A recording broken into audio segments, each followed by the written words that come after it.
Hello, welcome back to the stream. Today, we are doing more Ace Attorney. I'm loving this game so much.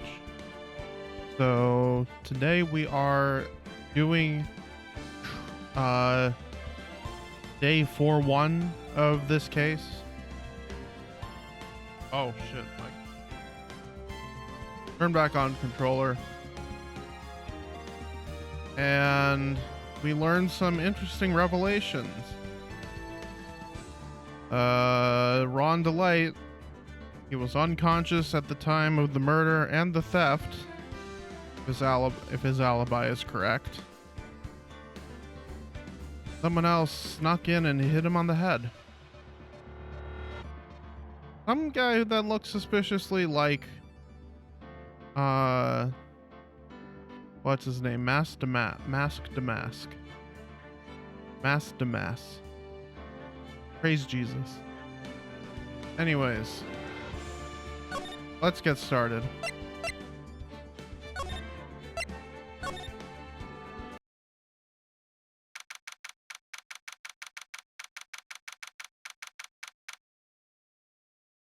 Right. Hey, Nick! What is it this time? You won't believe how many people are here for the trial. Well, it is a murder case. What are you talking about? They're here for the trial next door. Next door? Why, don't you know this, Nick? They're having Detective Adme's trial today. Detective Adme? They say they're going to try him as Mask to Mask. Already?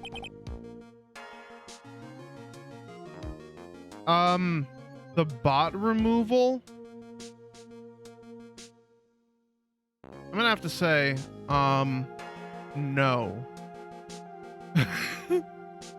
I don't think it's it's really hard to move something that was basically near zero the entire time. Yeah. I mean, proportionally to other streamers, it's a huge difference if it goes up from 1 to 2. Or if it went up, yeah, from like, yeah, to, yeah. Because that's like a 100%, that's double viewership right there. But if someone, like, you know, is missing like 100 or 200 viewers out of like 5,000, then, you know, okay. Also, hello Neko Man and Snack Time. How's it going today? Also Fisher, hello. Boy, I'd love to see Mask to Mask's trial. I know. By the way, where's Pearls? Oh, she went back home. She said she can't neglect her training anymore. I know you don't like me. Pearls has really gotten into her training lately, huh? Yeah, ever since that incident last year. Please, don't ignore me! Hello, streamer. Somehow I survived the bot removal. Excited to catch another day in court. This reminds me of the time I lost the custody case. That was a bummer. Yes, I know it is you, Bionic.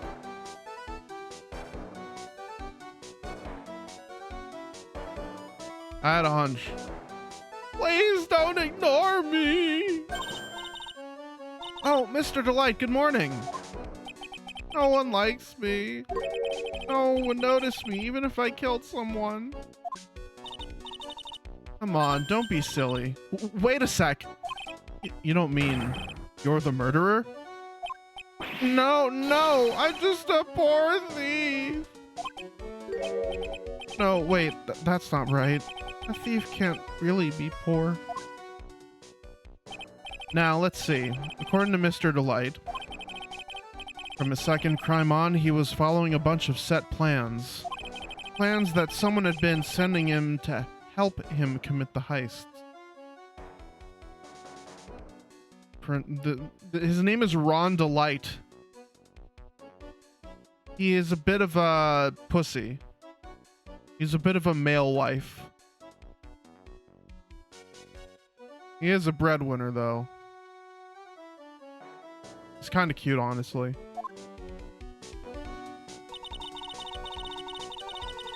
Do you really think there's a connection between the thief and the murder, Nick? It's possible, but today's trial is a race against the clock. Huh? How come? Let's just take our time like always. I'm afraid that's not an option. Hmm?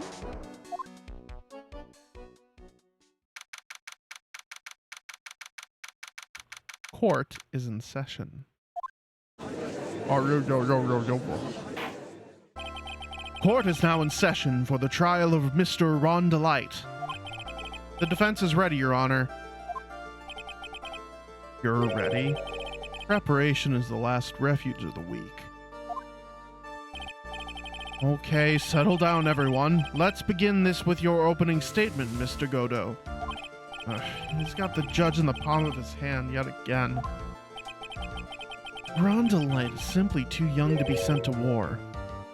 That's all. I'm afraid I have no idea what that means, Mr. Godot. Ha. Then you need to get out more, Your Honor. Life is war. But that is exactly why you must be more precise in your wording. That's all my statement means. You understand now, right? Yes. Well then, let me briefly summarize the details of this case. Wow, the judge is taking charge like he knows what's going on for a change. The victim is Kane Bullard, CEO of KB Security. His body was found in a safe at approximately 9 a.m. on the morning of the 13th. However, the time of death was estimated as 1 a.m. of the previous day. And that's when our little lost kitten dropped the ball. Princess. That little lost kitten is... Wow, that is some very yaoi language. The defendant. Very well then, Mr. Godot. Please call your first witness.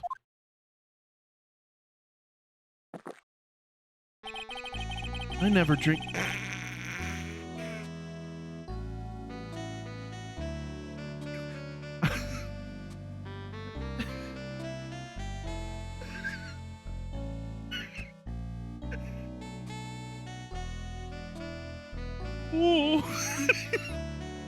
I never drink more than 17 cups of coffee during any given trial.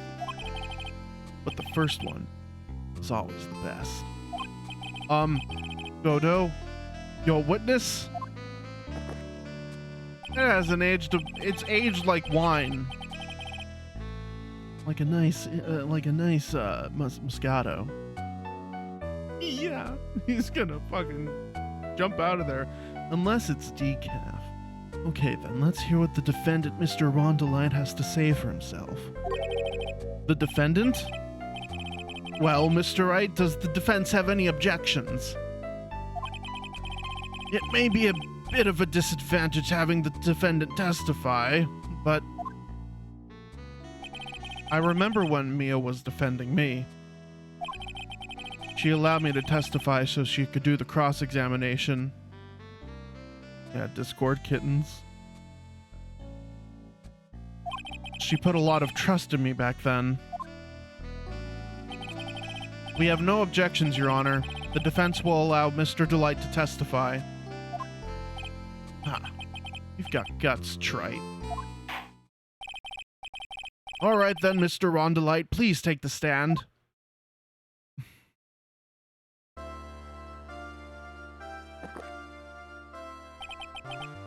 Did it, didn't you? Yes. What? No, that's not true! For a moment there, I thought we'd set the record for shortest trial ever. Well, Mr. Delight already looks plenty guilty with that face he's making. Once he opens his big mouth, he'll probably put the last nail in his own coffin. Ah, very well. Now then, can you tell me something? If you didn't kill Bullard, why'd you go to KB Security? Well, that's kind of hard to say. Boy, I wish I could go home. Now then, let's hear some testimony about what happened. My visit to KB Security. That evening, around 1 a.m., I went to see Mr. Bullard in his office at KB Security. The blackmail letter I got, it ordered me to go there. I'd been working for KB Security until a year ago, so I knew where his office was. 1 a.m. Exact time the murder took place. The weak get washed away by the tides of fate. Strong drink it up. It's bitter today, too. Just like my destiny. You never know that from the way he's chugging it down. Mr. Wright, your cross-examination, if you please.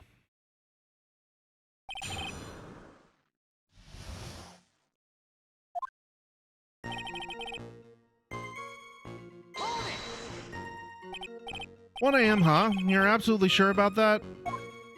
"Yes, that's what my watch said when I was entering the CEO's office. No. Actually, I'm not really sure.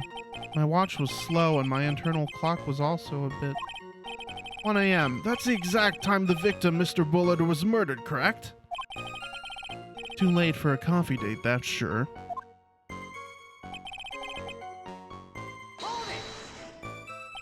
It ordered you to go there? It was the first time I'd gotten a blackmail letter that ordered me to go somewhere. Does that mean you've gotten other blackmail letters then?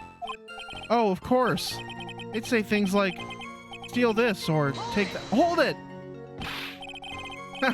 why don't you save those for later, Mr. Delight? Please don't say any more. Now, what should I do? Harder. So, what did the blackmail letter in question say?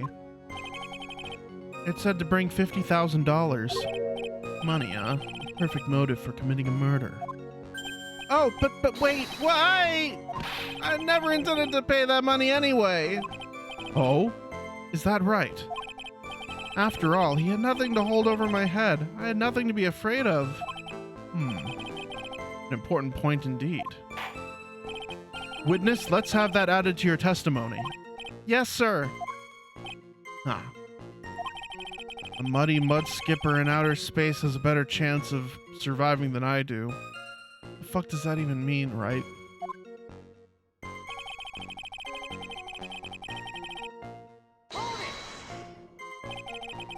Just what were you being blackmailed about anyway? The blackmail letter said if you don't want your identity revealed, correct? I'm sure it was referring to the whole mask-to-mask thing. But I wasn't worried. Mr. Bullard didn't have anything on me. He didn't?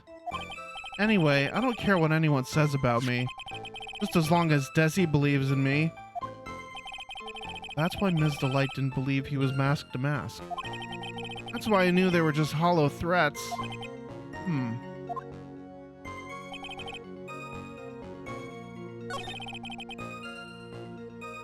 Wasn't going to cause me trouble or anything. You used to be a security chief for KB Security, right? Yes, that's right. A security chief? You? And yet, a year ago, you were fired without notice. Revenge for an old grudge? Perfect motive for murder, wouldn't you say? This isn't good. Maybe I should change the subject.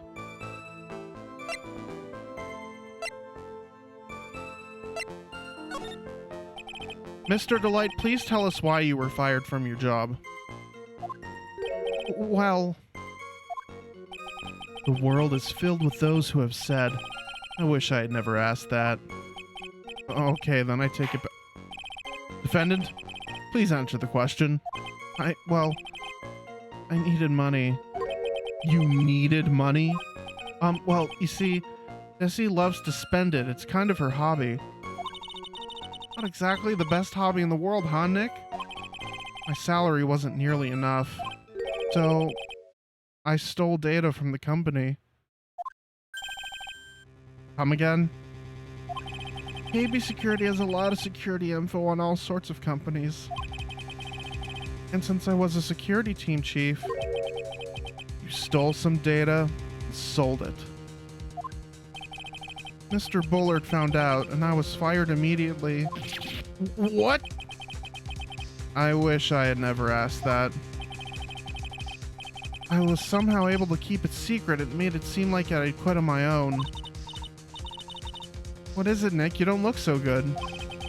Someone who brings harm to their company is fired as punishment.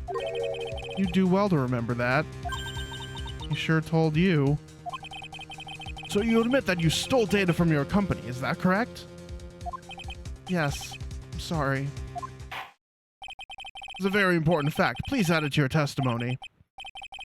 Oh man, this whole thing just took a big turn for the worse, crashed and blew up. It's gonna take the jaws of life to rip this case from the clutches of disaster.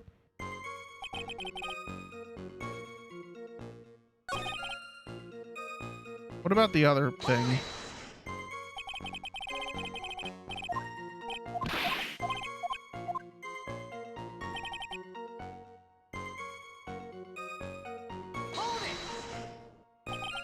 Why would you do something like that?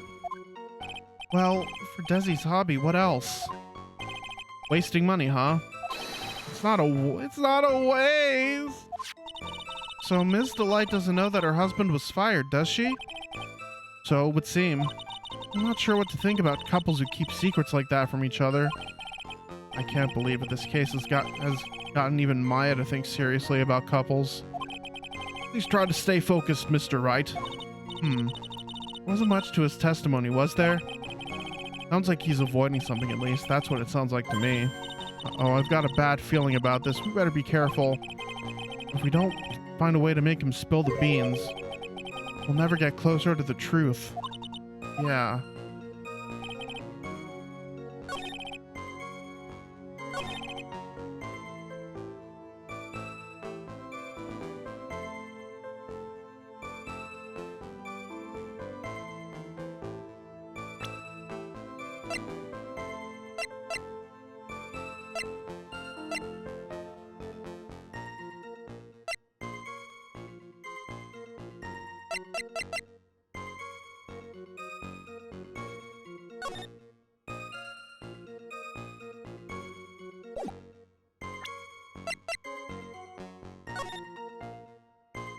I didn't even check this. Tear of Eminon, Crown of Bangora, Left Hand of Hades, Portrait of Megina.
I feel like if it's anything, it's gonna be this bit right here. So let me read the blackmail thread again. If you don't want your true identity revealed to the world, come to KB Security at 1 a.m. on October 12th and bring $1,000. If you don't, take that red diamond you...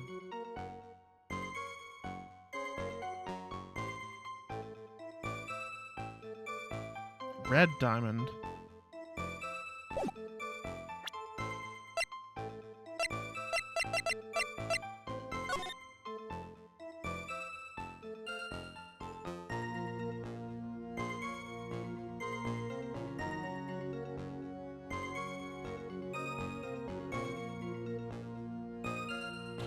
So wait, you didn't take a red diamond.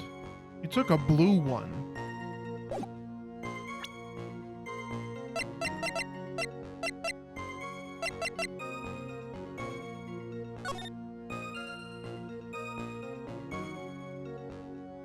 Because that's the tier of Eminon.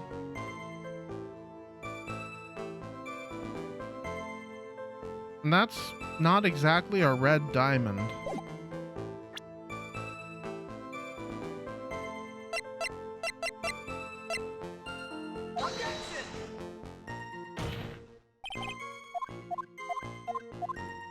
Fuck.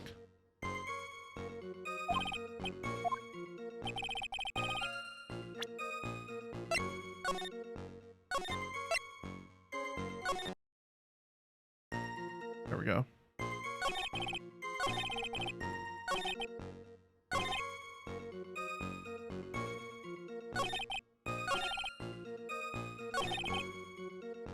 Yeah, I'm not sure what...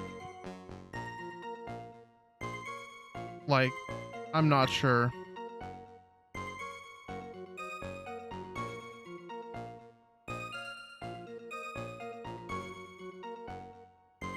Watch out for those evidences. You have to try on every line of testimony until it works. Yeah, that's not an option here.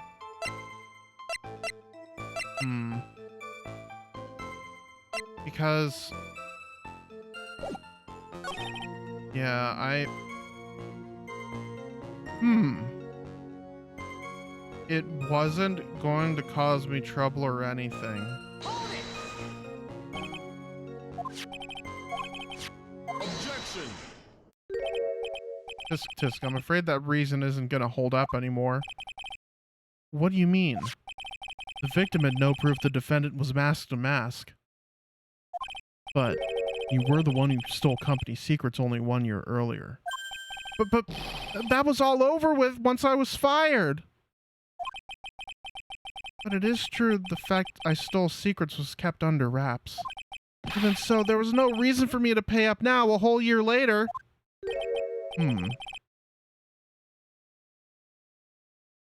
Hello, Dark Sage. Welcome to the stream. How are you doing tonight? Is that really true? What is it, Nick?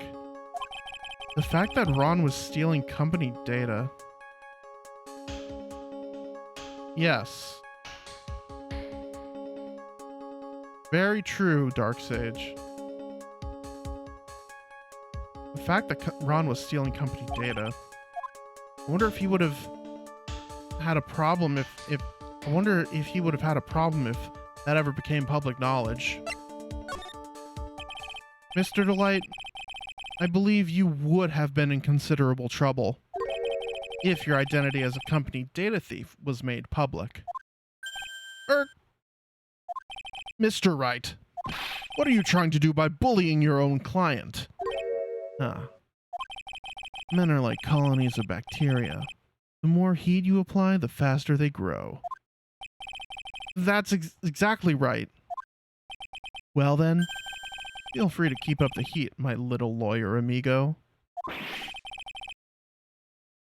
Little lawyer amigo? Yes, now come on, provide some evidence to back up your assertion. Why would Mr. Delight want to keep his data stealing secret from going public?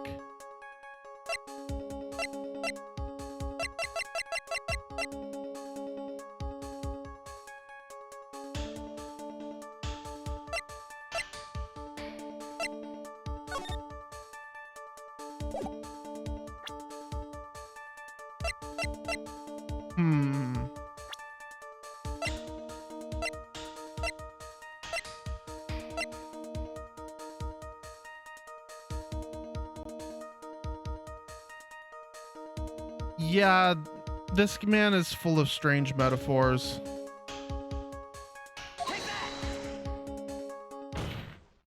Mr. Delight, what you said just now doesn't match what you told me yesterday. Huh? What doesn't? I think you must have been scared. Very scared. Of having a certain person find out your secret. Yeah, my brain yeah, I think it is caffeine. Your brain tends to make certain connections once it's all hopped up on caffeine. That explains me. I make weird as shit analogies all the time. Glorp. A certain person. Ms. Desiree Delight, the defendant's wife. Ah, but listen to me, my Desi, she's... Looks like if I just sit back and relax, the fun will end before it truly begins. Godo. Yes, we know. It was all your wife's fault. What do you mean? Mr. Delight stole company data to pay for his wife's spending habit, for which he was fired. Unable to face his own wife, someone used his dirty little secret to blackmail him. And that is how this murder came about. Oh. No, everything is falling neatly into place for him. Godot. Like the game engine? Don't talk about my Desi like that, or you'll be sorry.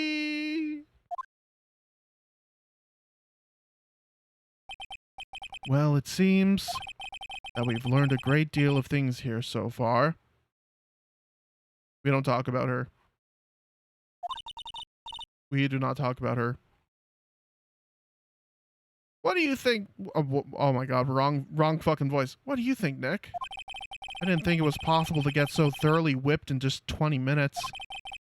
Clearly, there was sufficient motive for murder. He stole data for his wife, and he killed to protect his secret. A family man who cared just a little too much.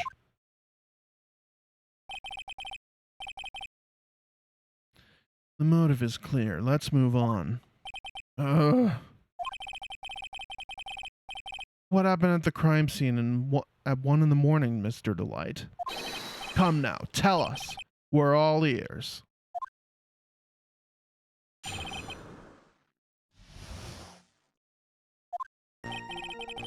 When I entered the office, there was a suspicious shadow there. Yeah, that's totally... Now, how could he be there while he was at the security thing? Suddenly, I was hit on the forehead. After that, I remember being a bit dazed. If I hadn't been wearing that, I would have been killed. When I came to, Mr. Bullard was lying there, dead. See, suddenly hit on the forehead, huh? I believe the detective from yesterday provided similar testimony. He said that Master Mask struck him on the head from behind. Of course, since Abby turned out to be the culprit himself, that was all a lie. Huh. No one's going to believe a pathetic lie like that. What are you saying? I really was attacked. We'll find out if what you say is true or not during the cross-examination. Got that, Mr. Trite? Don't go easy just because he's your client. If I see any sign that you are, I'll treat you to another cup of my special blend. No need to worry about that, Mr. Godot. I have faith in Ron. I know he didn't do it.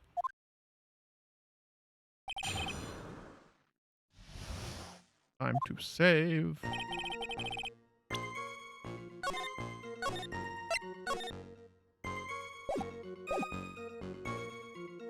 There's a suspicious shadow there.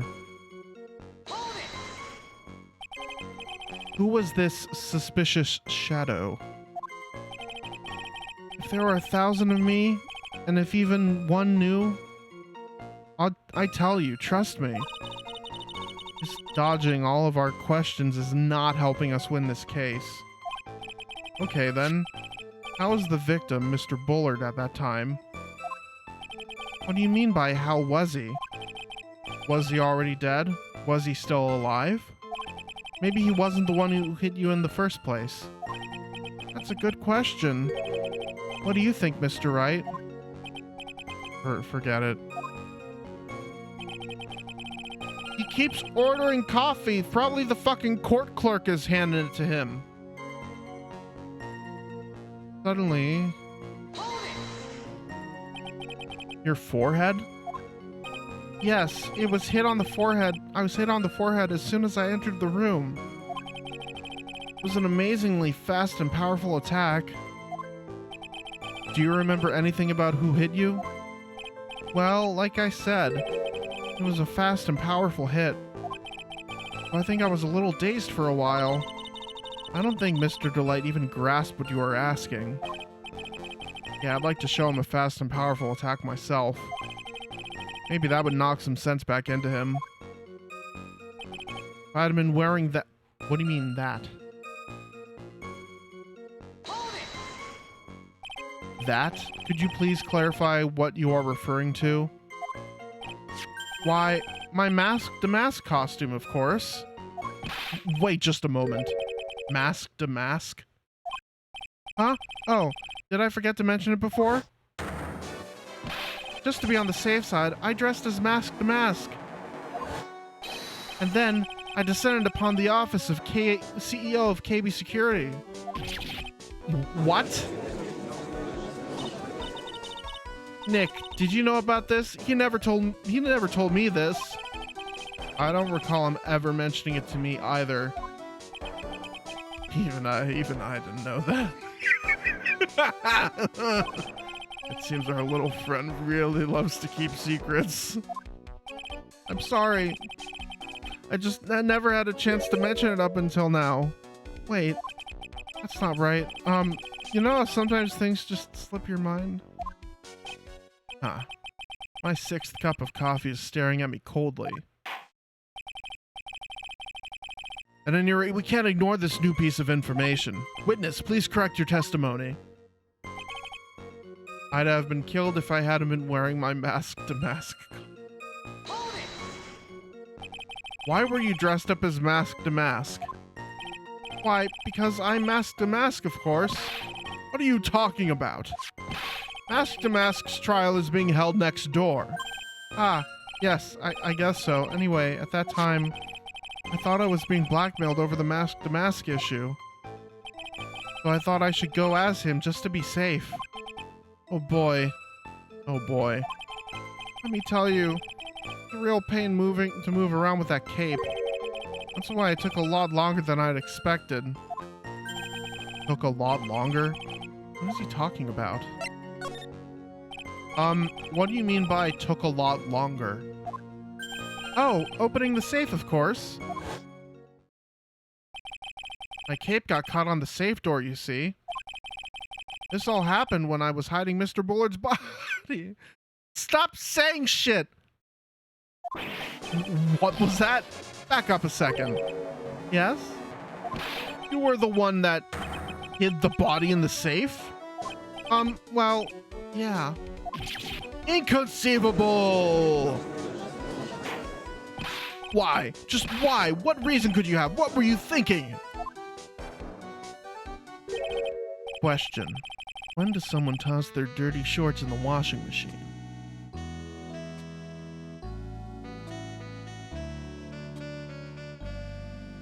Shut up.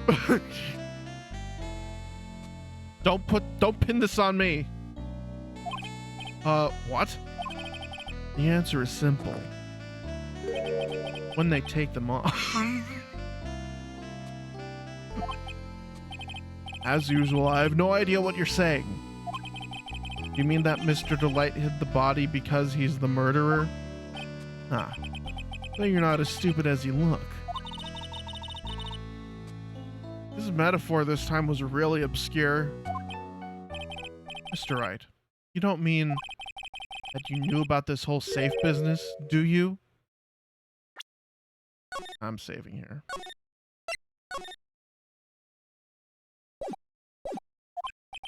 Well, yes. Why am I the only one not in the loop here? Witness, make sure you add this to your testimony. Yes, sir. Uh-oh. Looks like a storm front is moving over the fair weather judge. I panicked and hid the bottom of the safe. It took about 10 minutes.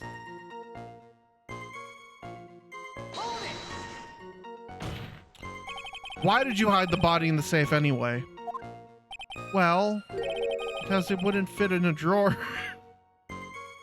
Of course, of course that's the reason. That's not exactly what I mean. When I saw that corpse, I kind of lost it. I thought, they find his corpse, they'll think I did it. Huh. I think you had a simpler reason than that. It's because you killed him. That's why you spent 10 minutes hiding the body. That certainly makes more sense. Ugh. Hold on. 10 minutes? Oh, I'm saving here.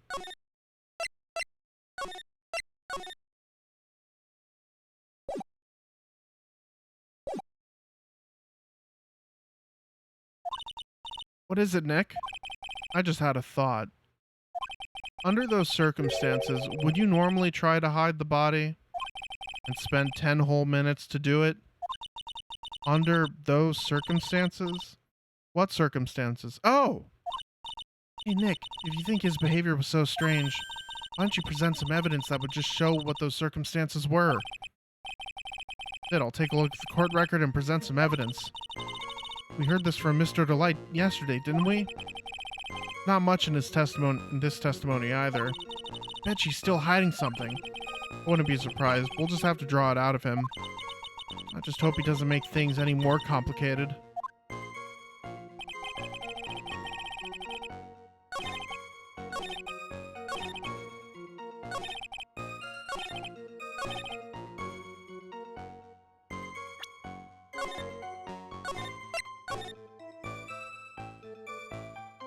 Yeah, I'd certainly say that.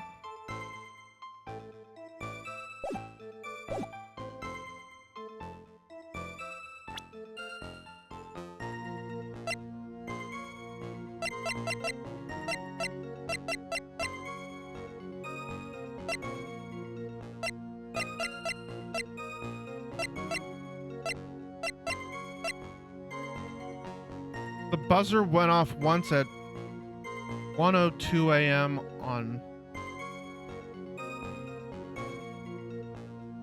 Why did he spend all that time? Yeah.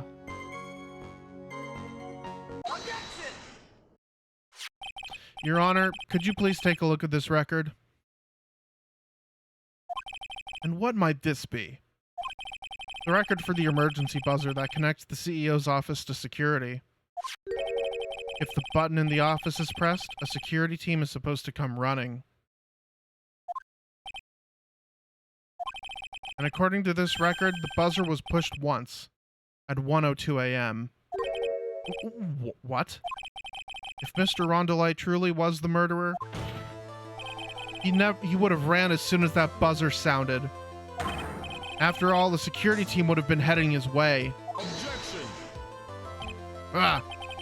Let's remember who we're dealing with here. He probably had no idea there were security personnel in the building. It's fucking KB security, dipshit! Jesus Christ! Up until 1 year ago, my client was working as chief of security. There's no way he wouldn't have known about them. Objection! But, as it turns out, the guard never came. That was nothing more than a coincidence. The fact that the guard was a pathetic loser who had just gotten punched in the face by his ex's new boyfriend and wasn't anywhere in the vicinity was not something Mr. Delight could have known. Objection! Again, remember who we're dealing with here. It's a sure bet that Mr. Delight didn't even notice the buzzer was going off. This buzzer is extremely loud. There is no way he could have ignored something like that. If he had been conscious, that is. Conscious? What do you mean by that?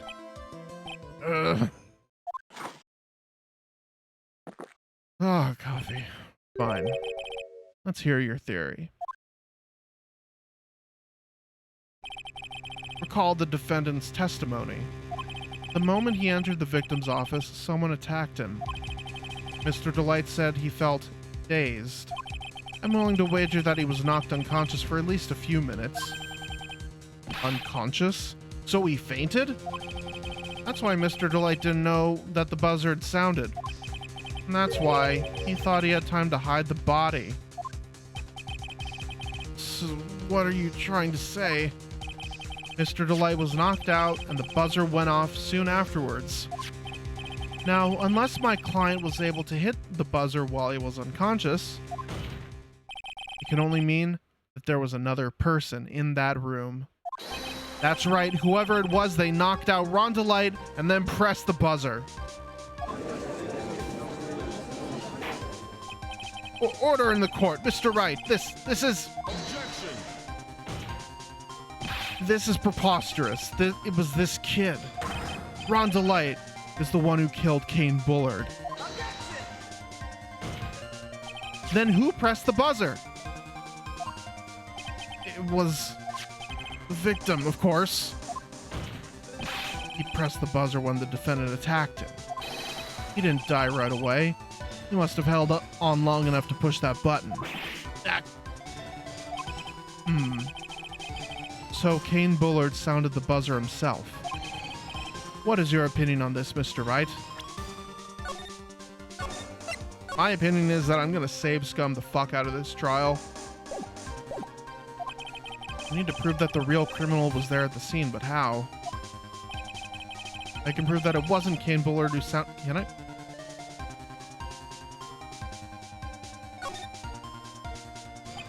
The defense's opinion is this, Your Honor. This piece of evidence proves that it wasn't the victim who sounded the buzzer.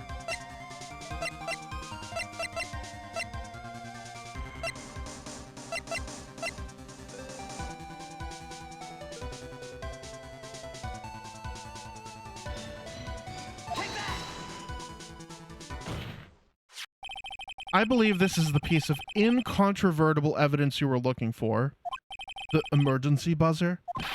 Is there some kind of clue on it? Absolutely not. Hey, come on now. At least give some thought to what you say before opening your mouth. The fact that there are no clues is itself the clue. Now I'm the one who's clueless. This buzzer has no fingerprints on it. If Mr. Bullard had really pressed it himself, naturally he would have left his fingerprints behind. Objection. Ron Delight obviously wiped them off. Why would he? A guard could have come in at any moment. He touched that button. I know he did. The defendant, Mr. Delight, was dressed as Mask to Mask. And Mask to Mask always wears gloves. What reason could he possibly have had to wipe the button free of fingerprints? Order, order, order! It would seem I've been forced to eat crow. Wonder what blend number crow flavored coffee is. However, if the real killer was there at the scene, why would that person press the emergency buzzer? Shouldn't they have run away without putting themselves in extra danger?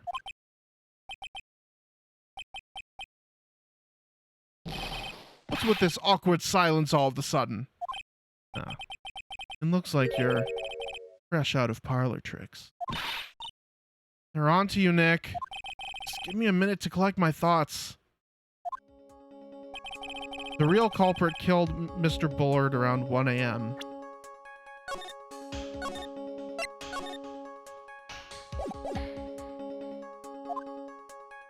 And Mr. Delight just happened to waltz in when the murder was taking place, right?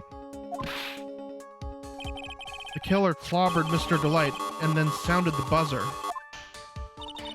Even though security was supposed to respond right away if the buzzard was pressed. Security was supposed to respond? Time's up, Mr. Wright. Let's hear what you have to say. Very well then. Ho ho, you've got some guts. I like that in an opponent. Why did the real killer sound the emergency buzzard?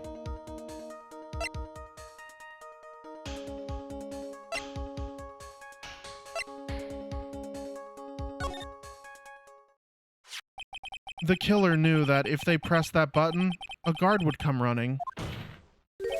And that was exactly what they wanted. Do you mean to say the killer called the guard on purpose? Yes. Although, as it turned out, he never showed up. Because he was getting his clock cleaned at the time.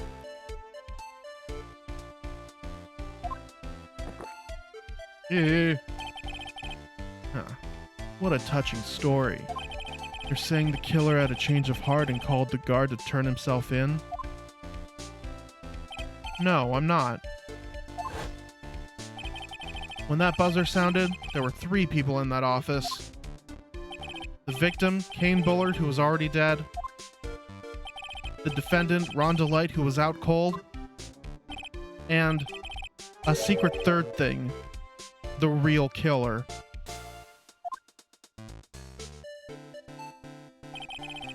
Hypothetically, yes. Now then, in this situation, if the real killer made an escape, what would happen? Only ones left in the room would be the victim and Rhonda Light. And if any security guards came running in at that time, they would think that I was the murderer. Yes, that was precisely the real killer's objective. To frame Rhonda Light for the murder. Nope.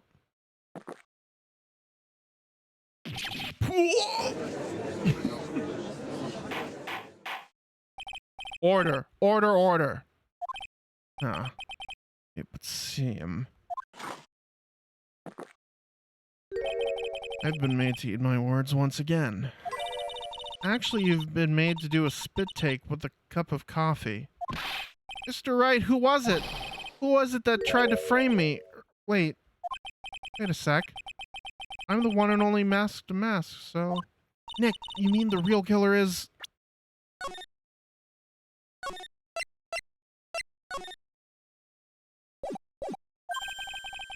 I'm gonna drag that person in here right now.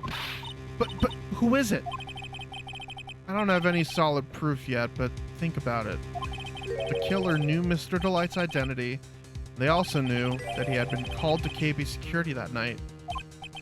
So the killer used him to execute a well-crafted plan to murder Kane Bullard. Now then, let's hear your accusation, Mr. Wright. Who was it that framed Rhonda Light for the murder of Kane Bullard? Your Honor.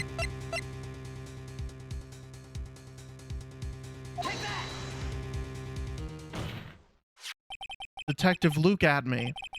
He's the only one who could have done it. Ace Detective. Luke Adme? You mean Mask to Mask did it? Your Honor, the person being tried in the court next to us is not Mask to Mask at all. He is, in actuality, the true murderer of Kane Bullard. Order! Order! Mr. Wright, explain yourself. Theft and murder? Which is the more serious crime? They're not even close. Murder is the more serious crime, of course. It's a capital crime subject to a capital punishment. Please remember the trial from yesterday, if you would. When Luke Adme confessed, there was a huge commotion in the courtroom. Of course, the famous detective was unmasked as well, Mask to Mask. Instead of being convicted for murder, he was found guilty of grand larceny. That was his true objective all along. To be found guilty? Mask to Mask had the perfect alibi for when the murder took place. It was stealing the urn at Lordly Taylor. In other words, being found guilty as Mask to Mask was Luke Adme's airtight, watertight, and unassailable alibi. A guilty verdict? As an alibi?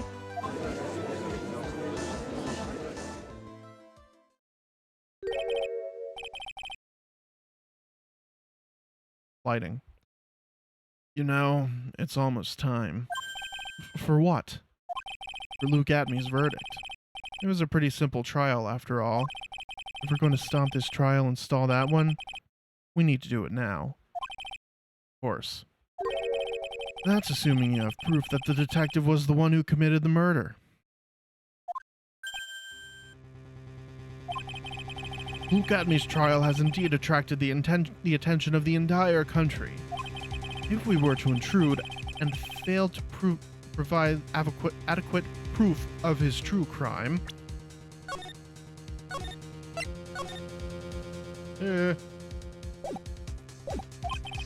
Mr. Delight would be left with no grounds for appeal. Am I really sure about this? Nah. A bet's only good when your life's the ante. Mr. Wright, I believe in you. Mr. Delight. So, please, I'm begging you. Thanks, but my decision will determine the rest of your life. Can I really risk your life like this? Phoenix. Phoenix.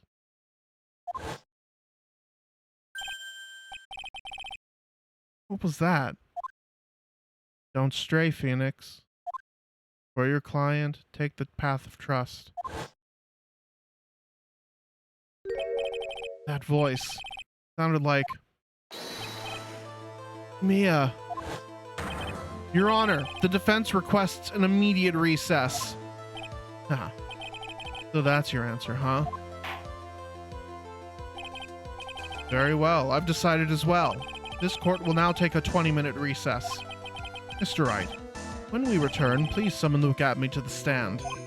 Yes, Your Honor.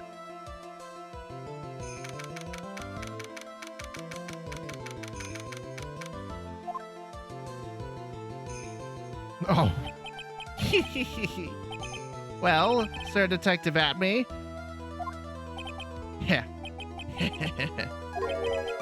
I have to say, Mr. Payne, you performed splendidly. Oh no, Sir Detective Atmey, you're the one who... Who the fuck is this guy? What the fuck? Who the fuck? What is this knockoff judge? That's enough. This court sees no reason to further prolong this trial. This court finds the defendant, Luke Atmey. Hold it. Wait. Don't hand down your verdict yet, please. Well, well, Sir Lawyer. Welcome to my courtroom. Who's this hoser, eh? Ooh, face. My name is Phoenix Wright, attorney at law, and I wish to file an accusation against this man, Luke Atmey. Accusation? You accuse Mask to Mask? That man is not Mask to Mask. He's just a ruthless murderer. What?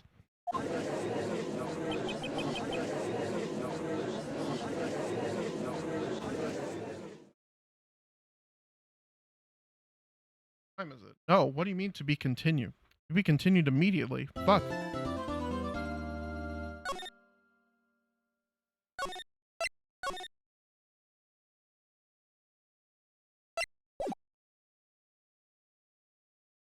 We're continuing this shit tonight. This is going quicker than I thought it did. My sis?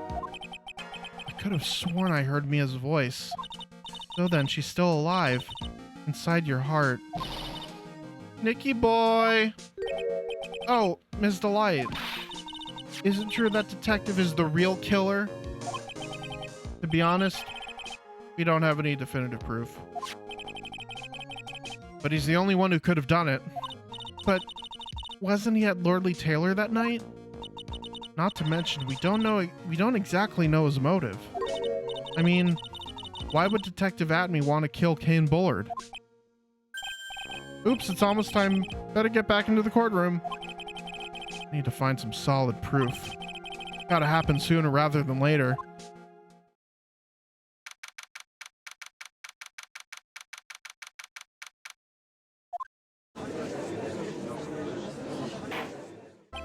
Now then, this court is back in session. Mr. Luke Adme, please take the stand. Well, well, how do you do, sir lawyer? I never would have thought to see you acting so recklessly.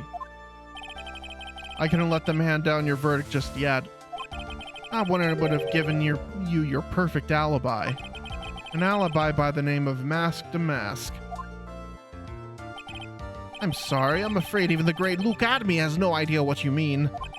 Of course, I have been in the courtroom ever since 10 o'clock this morning. I'm afraid there's no way I could know what's been going on in here.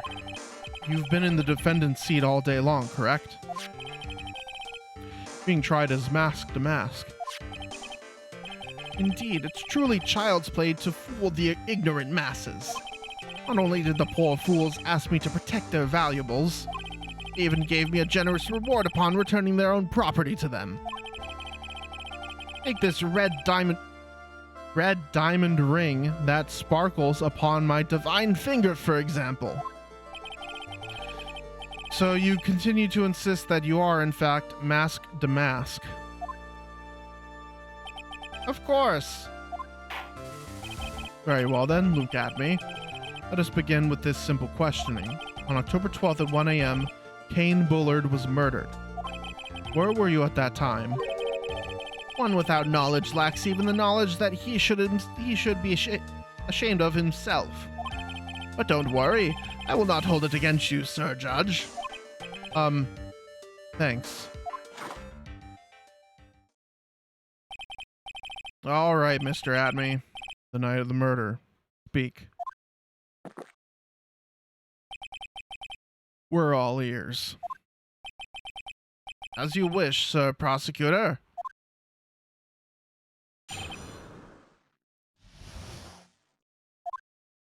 I was stealing the urn as Mask to Mask, just as I announced I would. I had more than enough time to prepare. It was a pathetically easy job. The photograph contains no words, but in this case, one turned out to be my witness. The time at which the camera captured Mask to Mask was the same as the murder. Seems the main point of discussion will be this photo of the crime scene. Everything else up until now was part of his plan. There has to be a secret to this picture as well. Well, the paint was already...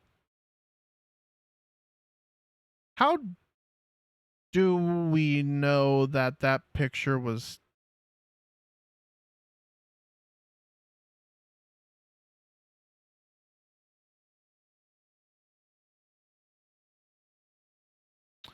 Because I see no stains on that box. I see no paint marks on that box. Even the great Mask to Mask cannot be in two places at once. Now then, if you'll excuse me, I have a verdict to receive. Unfortunately, Mr. Adme, we still have to do your cross-examination. A fool is too foolish to know that he is a fool. Get the fuck back to your game, fucking Von Karma. I think he's trying to say that you're full of it, Nick. The only thing that's full of it is his alibi.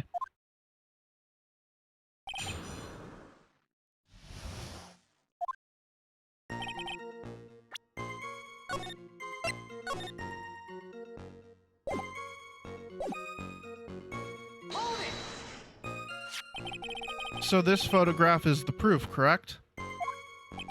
Indeed it is. And the man in the photo is certainly wearing a mask. That is why I am called Mask to Mask. But conveniently, that also means there is no way to tell who this really is. What do you mean? Objection! Huh. Are you saying that this is not in fact Luke Adme?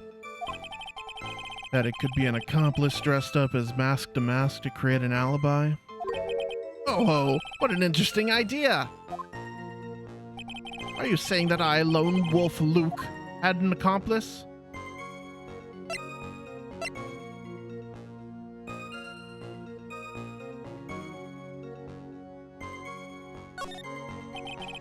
Luke Atme was at KB Security during the murder. And in the mask to mask, and in the mask to mask, and this picture has to be a fake. Jesus Christ, I can't read tonight. Exactly. You had an accomplice. Now remember you've said that, Mr. Trite, because there's no going back. If you're making baseless claims, I'll treat you to penalty myself. The penalty is probably boiling hot too. So who is it, Mr. Trite? Who was the accomplice?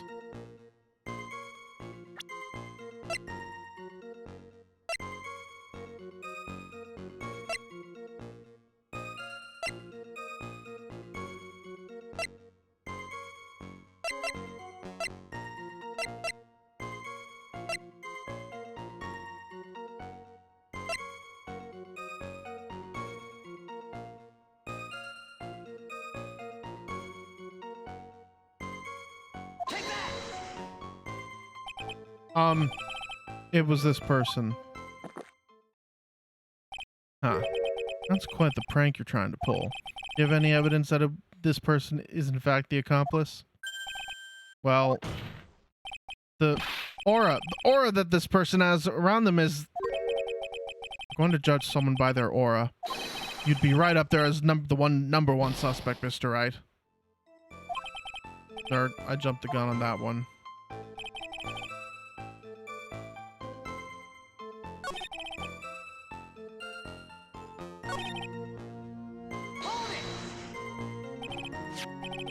I believe Adrian Andrews hired you at one point. That's right, it was over 20 days ago, if I'm not mistaken. You sent the calling card to Lordly Taylor 10 days before the heist. That would mean you sent out the card after you'd begun your security watch, right?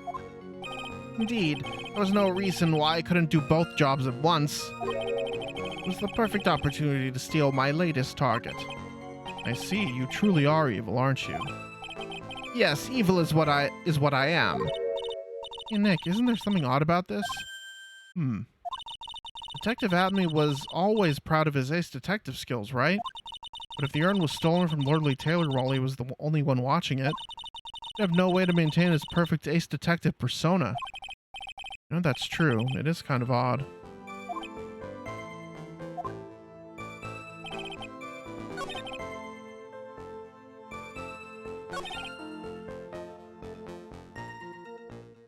So let me check something about that photograph. Taken by the camera on the night of the crime. Yeah, it was on the night of the crime. So by photograph, you mean this piece of evidence here, is that correct? Indeed it is. That it is the very thing that proves I committed the crime. The very thing that proves you committed the crime. When you think about it, it's really odd. You say that almost as if you had this picture taken on purpose. Objection! It was simply caught by the very camera that he had set up. We all have days like that. Indeed, it turned out that there was no such thing as the perfect crime after all. Life is truly an ironic thing, a sad blue melody. Looks like I better gather more information for now. If he's truly the killer, there's got to be something phony in that photo.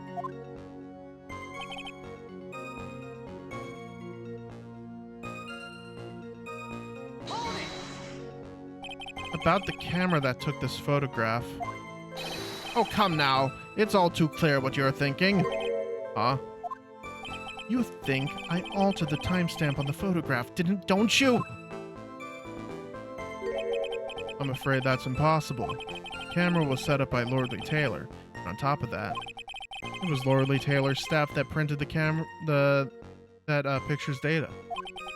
Unfortunately for the defense, there's no way that picture could have been altered. Hey, I think I better find something else that could be suspicious. So this alibi is false? Has to be, or he couldn't have killed Mr. Bullard at KB Security. But I'm not really spotting anything unusual. There are two possibilities. Either the mask in the photo is a fake, or the photo itself is.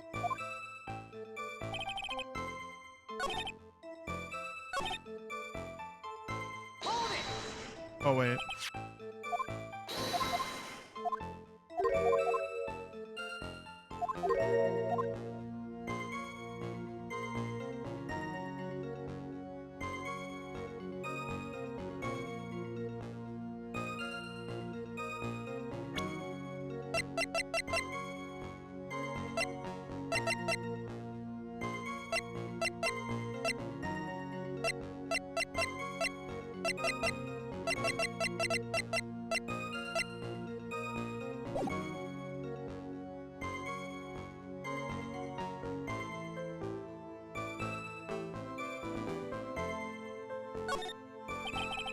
Are you implying that this picture is a fake? You bet I am. There's definitely something strange about this picture. We took a look around the basement warehouse that night before the theft took place. There's something in this photo that doesn't match my memory of that night. Very well, let's hear what you have to say. What about this photograph did you find funny?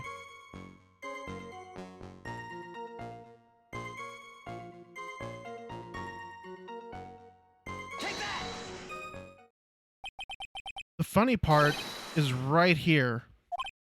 Why, this is a blood stain. Ah, blood! Now this case is getting interesting. Not exactly. The stain is actually pink paint. I mean, what's the difference? Oh, just paint. And peach colored at that.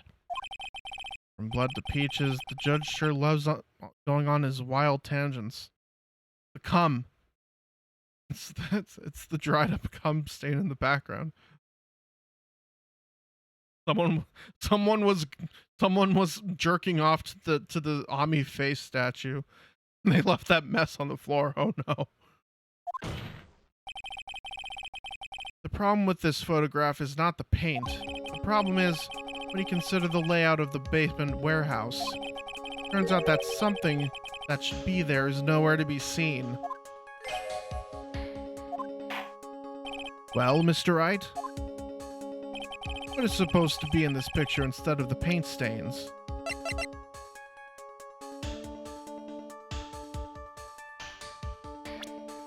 Oh. The supervisor of the treasure exhibit stated the following.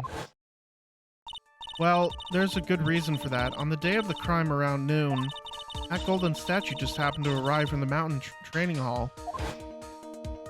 I realized that the statue would be the perfect size for covering up the paint stains.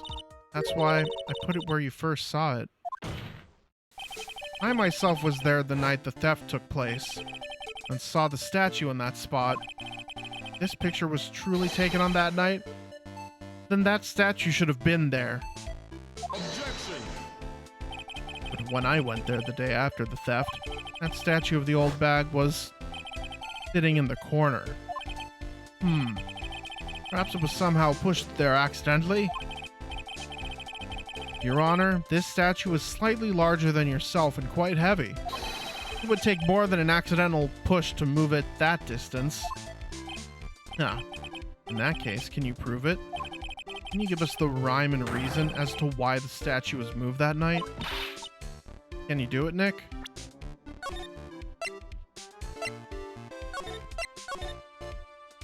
Can I do it? Never mind who moved it. The real question is, why did they move it? Well, Mr. Wright, I hope you are prepared with your answer. Now then, who was the one who moved the golden statue on the night of the crime?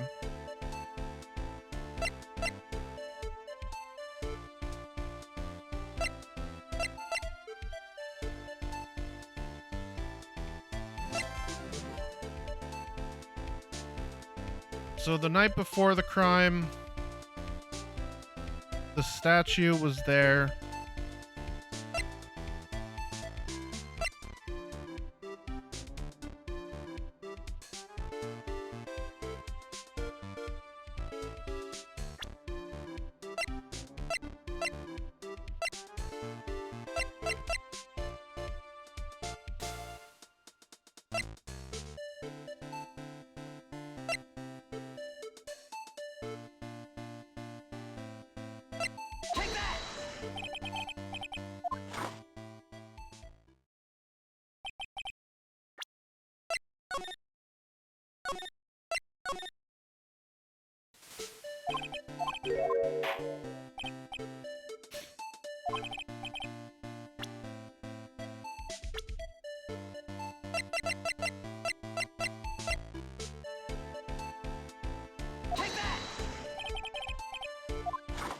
No.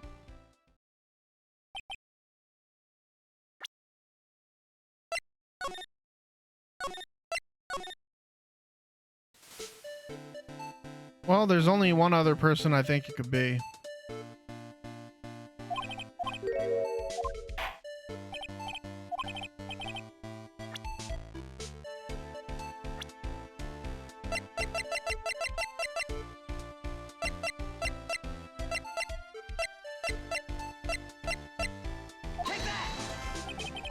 The one who moved the statue is none other than Luke at me.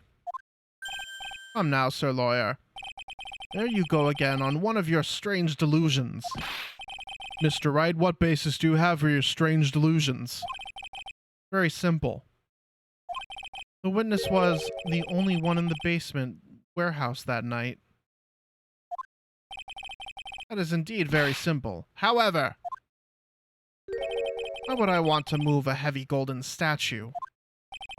The reason for moving the golden statue, here's where the battle really begins. Well, Mr. Wright, what reason did the witness have to move that statue? The reason can be found here in this photograph. Luke at me, you pretended to be masked to mask. You create an alibi by showing you were at Lordly Taylor that night. But this photograph contains a single fatal flaw. If the statue had been there, your lie would be exposed like a cheap film at a drugstore. That is why you had to move the statue. Single fatal flaw? Interesting theory. Please enlighten us. Just where in this picture does this lie exist? Well, it's the box itself. It's not stained. The lie is masked to oh. Are you saying that this mask to mask is a fake? Huh. You know, I really wish you would start acting more responsibly. Huh? The current question is, why was the golden statue moved? What possible connection could there be with mask to mask's identity? Oh, buggers. Your face has "oh, buggers" written all over it. Oh.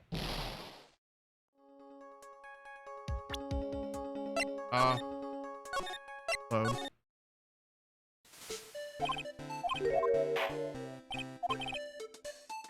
Yeah, I'll save after this. Take that!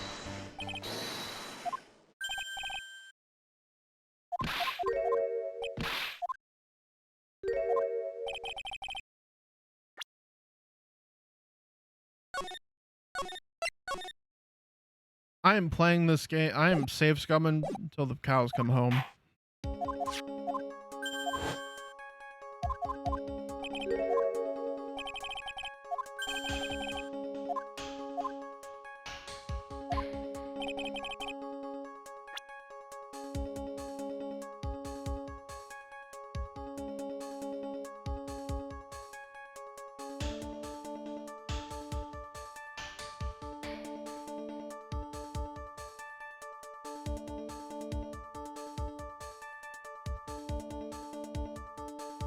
Maybe it's the timestamp.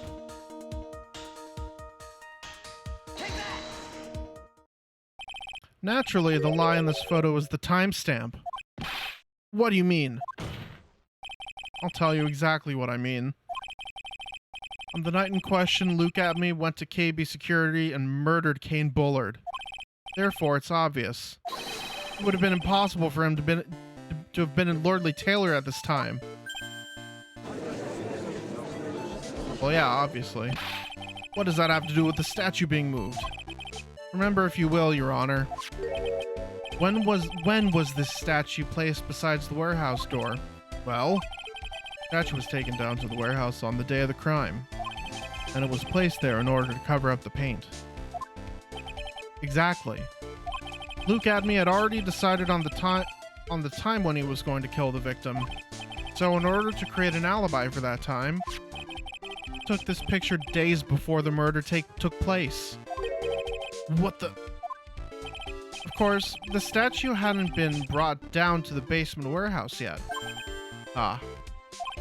So on the day of the crime, Mr. Abney must have been quite nervous.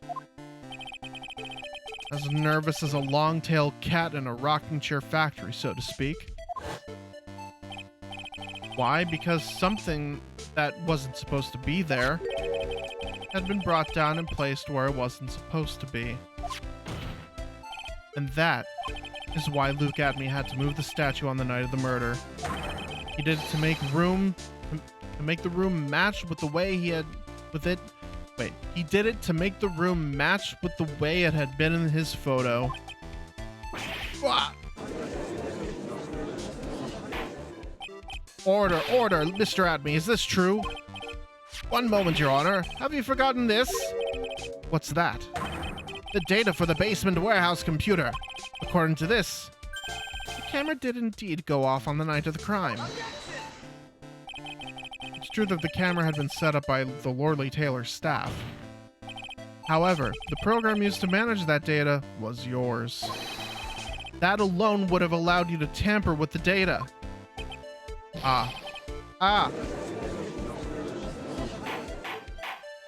Order! Order! Mr. Godo, what is the meaning of this?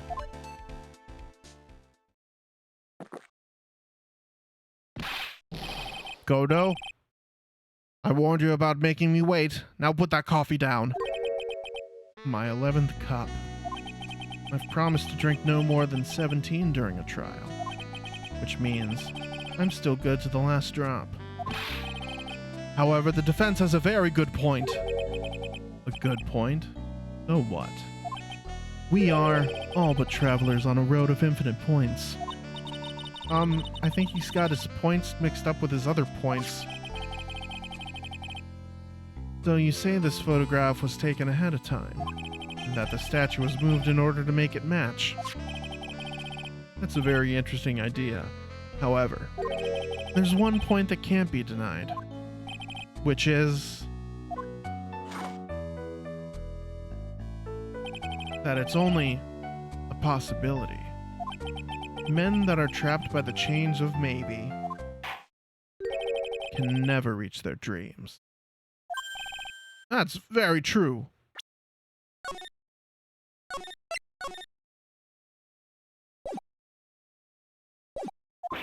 No, wait, don't fall for that, Your Honor.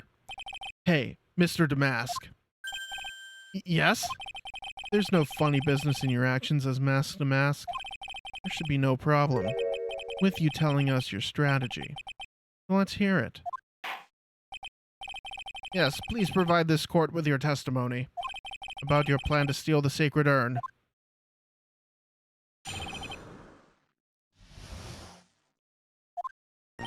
I first received the request from Lordly Taylor about 20 days ago. The urn was placed in the box, and Zavari. It was then sent to the warehouse. Hence, I was actually unable to see the urn for myself until the day of the crime. I knew it was an extremely valuable treasure, so I sent my calling card 10 days beforehand. And I handled security by myself to ensure that my crime would go smoothly. At last, I held the urn in my hands for the first time at 1 a.m. on October 12th. That's pretty much all the stuff we've heard before, isn't it? Yeah, but we will find the truth hidden in the nuggets of new information he gave. Witness, you're sure there are no mistakes at this time? Zavari. Very well then, Mr. Wright, you may begin your cross-examination.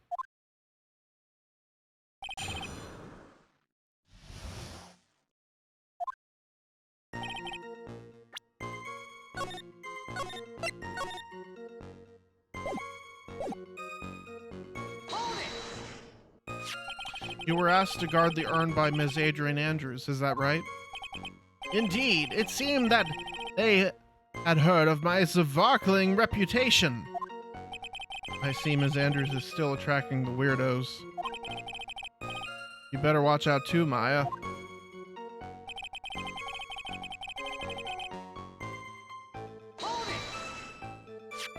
You mean this box? Yes, that pathetic box. Lady Andrews was especially taken with that urn. She wouldn't let anyone enter the storeroom, not even me. Huh. Interesting new tidbit.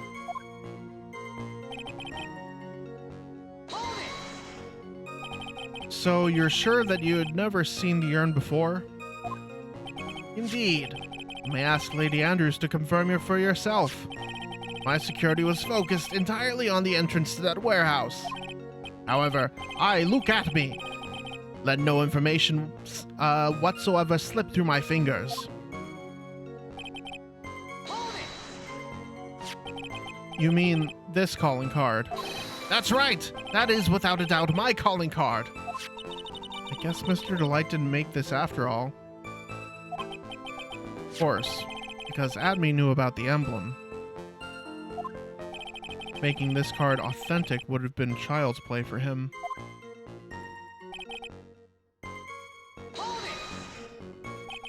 Then no one entered the basement warehouse? Unfortunately, there were many different treasures being taken there. Thus, for a period of approximately 5 days, people were indeed going in and out of the warehouse.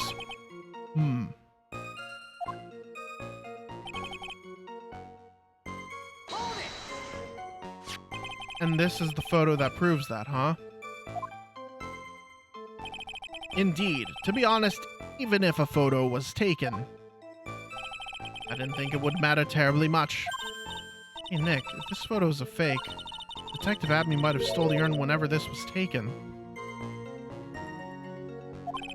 That's true. You know, he's been saying he never saw the urn until that night. We can prove that he's lying there. We can wrap this up and put a bow on it. Let me take a good hard look at the court record. Not a lot to go on, is there? That detective's been covering his tracks. There's only one thing we need to prove in this cross-examination. That he took this photo well before the actual night of the crime. Alright then, how do we do that? There's one thing that Atme stated very clearly, that he had never seen the urn before he stole it. We need to prove that he's lying.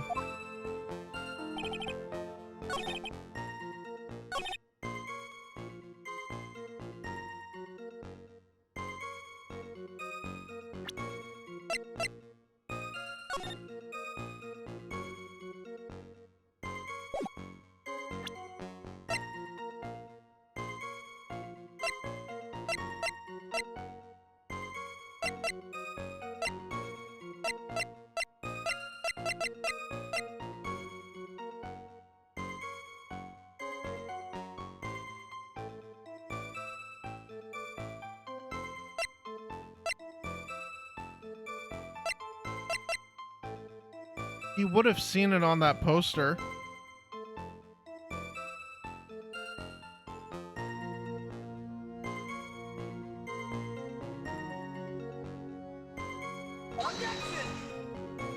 Nope.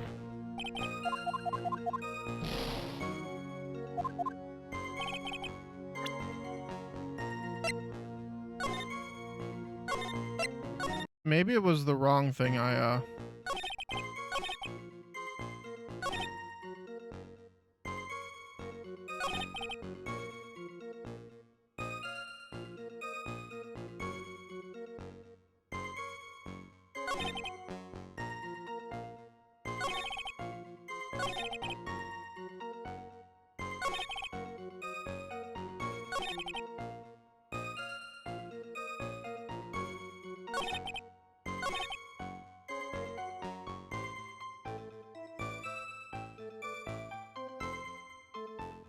So, he never saw the urn until the day of the crime.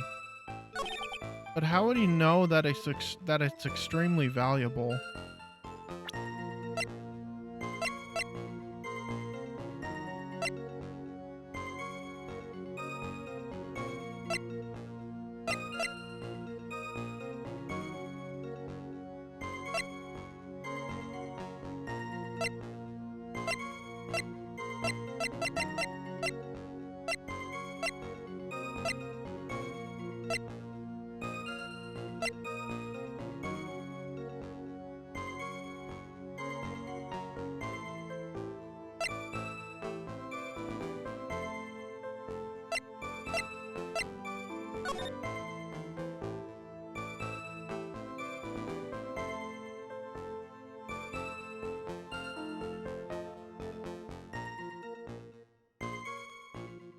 speckled.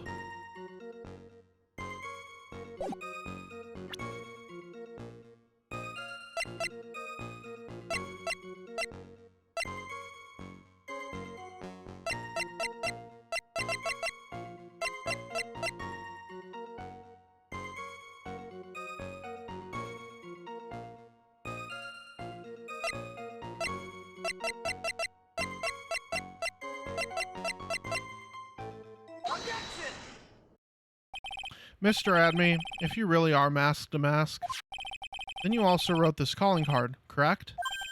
But of course. Is there a problem with that calling card? Allow me to read a passage from the calling card that Mask to Mask had written.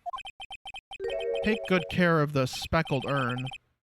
Now, the speckled here surely refers to this pink pattern on the sacred urn. Yes, that is true, but so what? Truth be told, there is no way that Mask to Mask could have known about this pattern. What do you mean?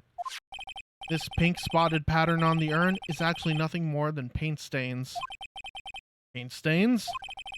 And these stains did not appear until after the urn had been taken to Lordly Taylor. I'm not finding this joke to be very funny, Mr. Trite.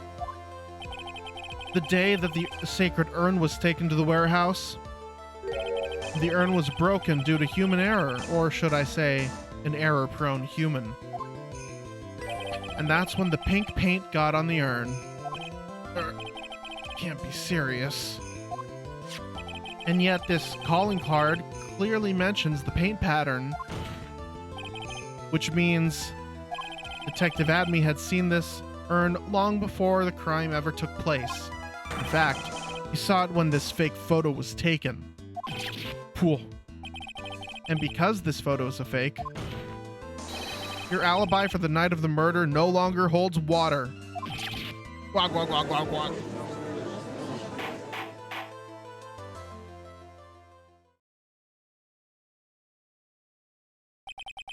Witness?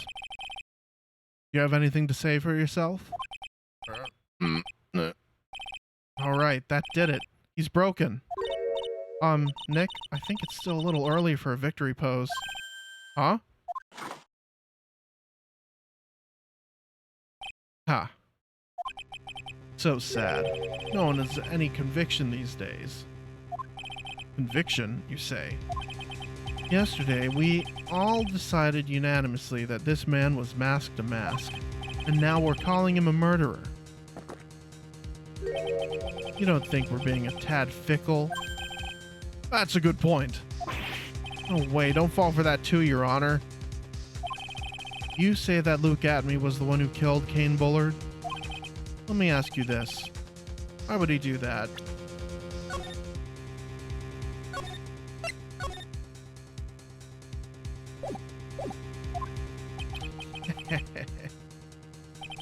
Excellent point. Motive, Mr. Right, motive. Might you my merry murderous motive manifest? Nick, he's getting his second wind. If you prepared an alibi and pinned his crime on Ron Delight, as you say, he must have had a very strong motive for murder. The only one we've seen with any motive we've seen is Ron Delight. Isn't that right, Detective? Indeed. According to my own research, the boy's motive is clear. Without a motive, it's nearly impossible to prove guilt in a murder case.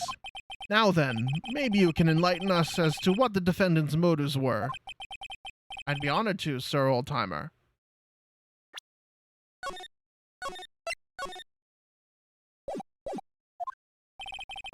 We're doing everything they can to make Ron look suspicious. Despite our lack of hard information, this may be our only chance.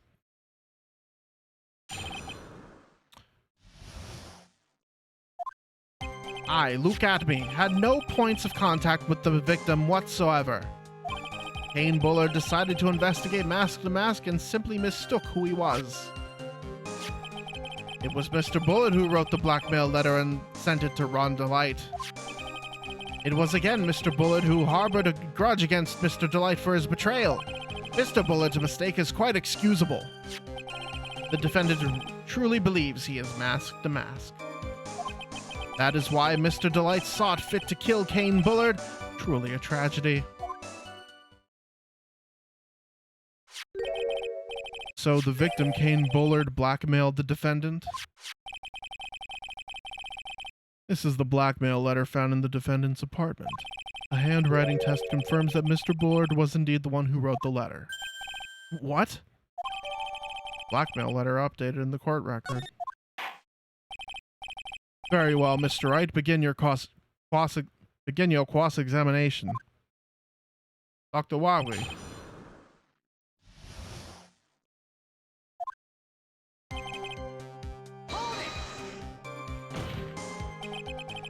And who in the world is going to prove that?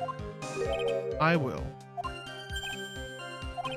After doing a thorough background check of Detective Atme and Kane Bullard, we were unable to find any links between them.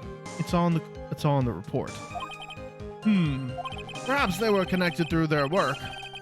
They were both involved in security. Nope. That was blunt. In any case, the only one with a motive was Mr. Delight.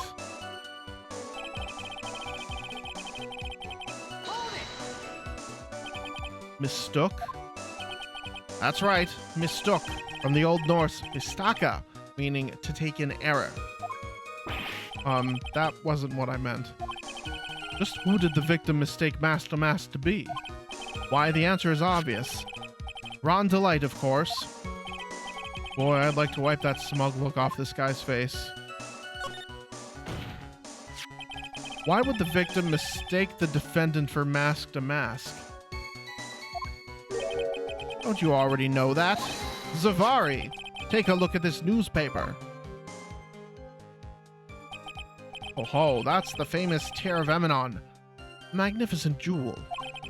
That photo shows a magnificent detective as well, does it not? Furthermore, it also shows an ugly guard, namely the defendant. The defendant? The victim clearly misread the article, and Zavari, he got the wrong impression.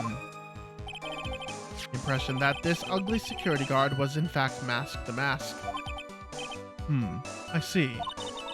That was an unusually reasonable deduction.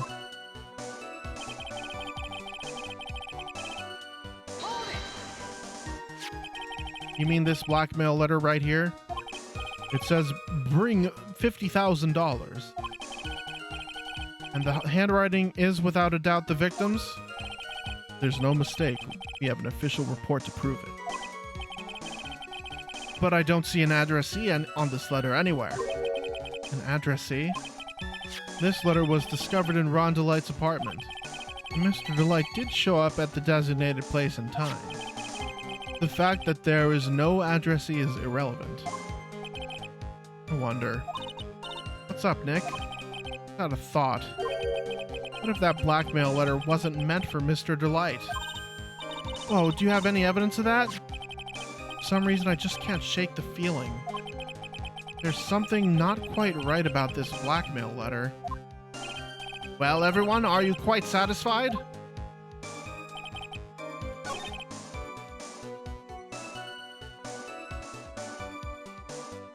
Yeah, no, that blackmail letter definitely makes mention of a red diamond.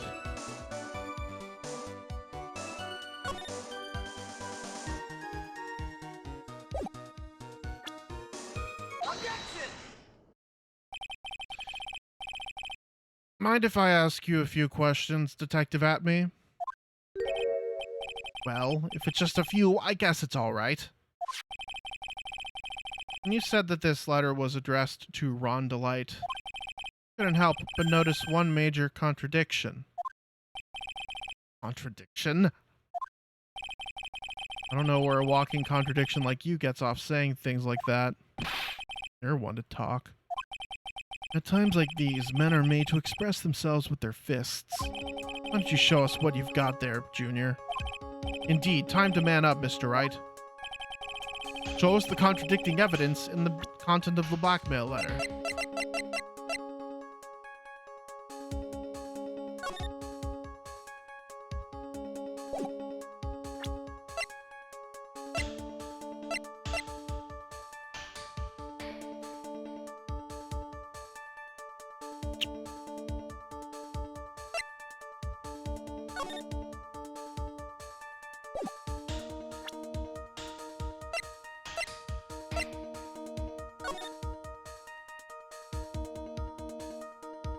He's not wearing a red ring in that.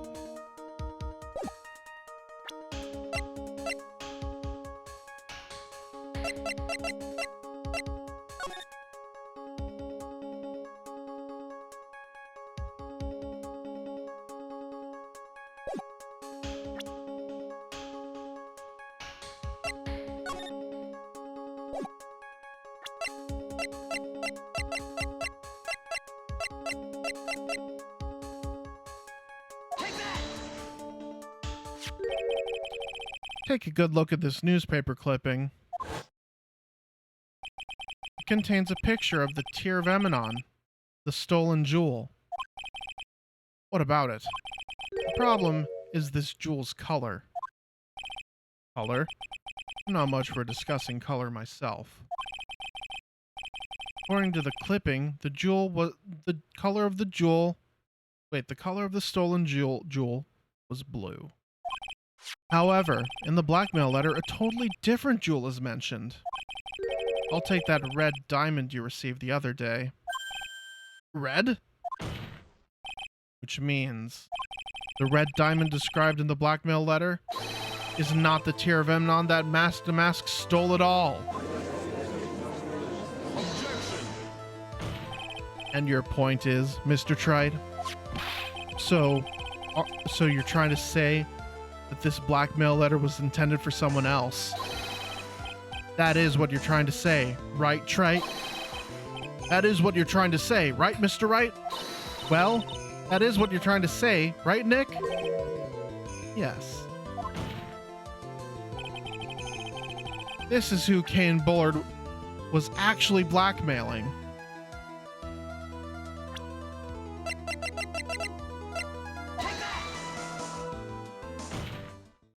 Naturally, it was you, Detective Adme.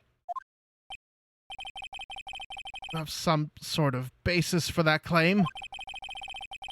You have been personally involved in every single Mask to Mask case. In the last case, you recovered what was stolen and received a jewel as your reward. Jewel? Probably the one wrapped conspicuously around your finger. That red diamond ring.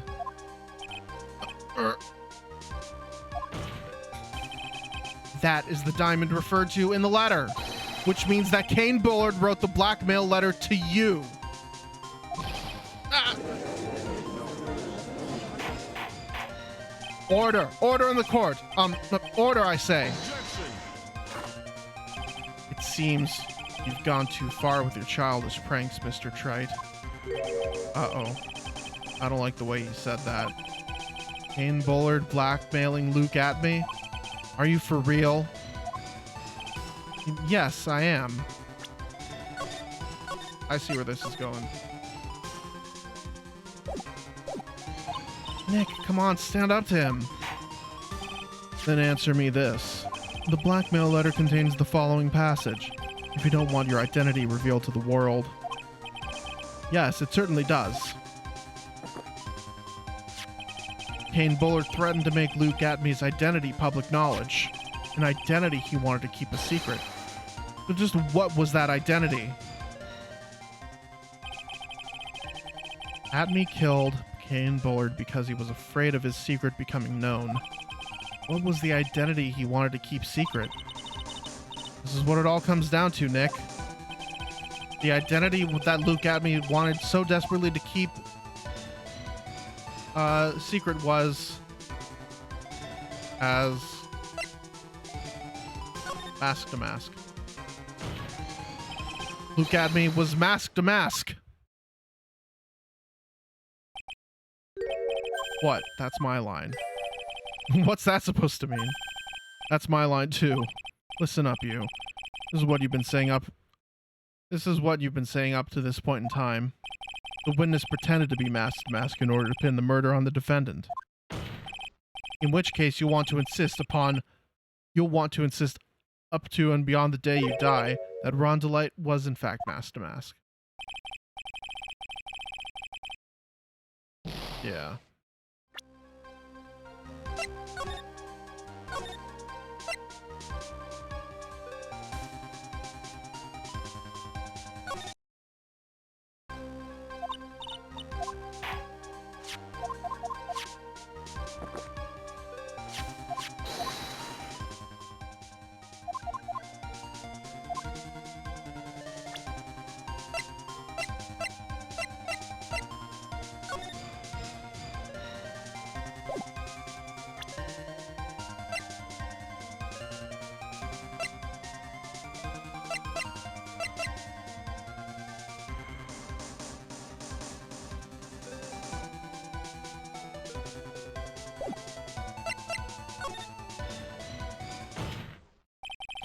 Look at me was a blackmailer. Objection. Hey now, isn't that a little different from what you've been saying? You said that Kane Bullard was the one blackmailing Luke Atme. Are you saying that Atme was blackmailing someone else on top of that? You have to admit, that does sound a little odd. It's not odd. It's the only thing that makes any sense. Kane Bullard was blackmailing Luke Atme. But Ron Delight was also being blackmailed by a certain someone. So, did you start receiving blackmail letters after this incident? Yes, just a few days after the Tear of Emanon heist. After that, I started getting the plans in the mail. I received plans from some very kind person, incredibly detailed plans. In which case, that would mean that Ron Delight was actually masked to mask. That is what we are claiming.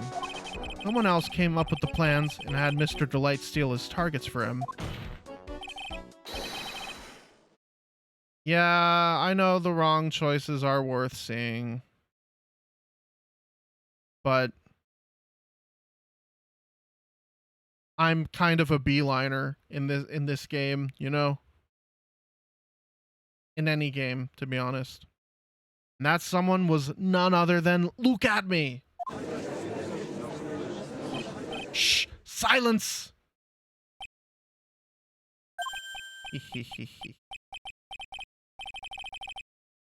Now I see, it's all becoming clear. What is?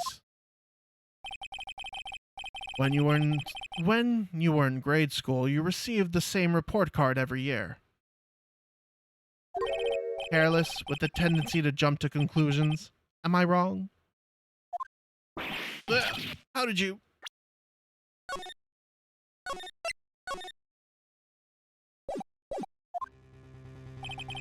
You say that I, Luke Atme, was blackmailing Ron Delight?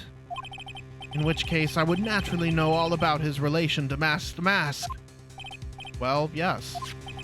Ron Delight started receiving plans from his second crime onward, correct? Which means I learned of his identity when he committed that first crime. Good couldn't have blackmailed him otherwise. In that case, let's see some hot, bitter evidence.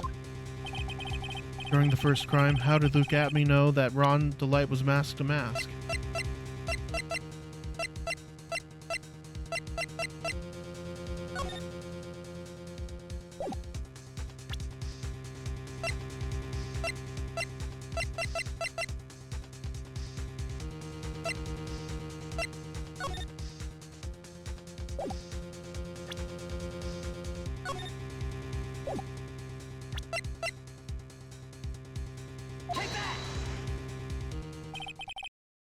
I think I see it.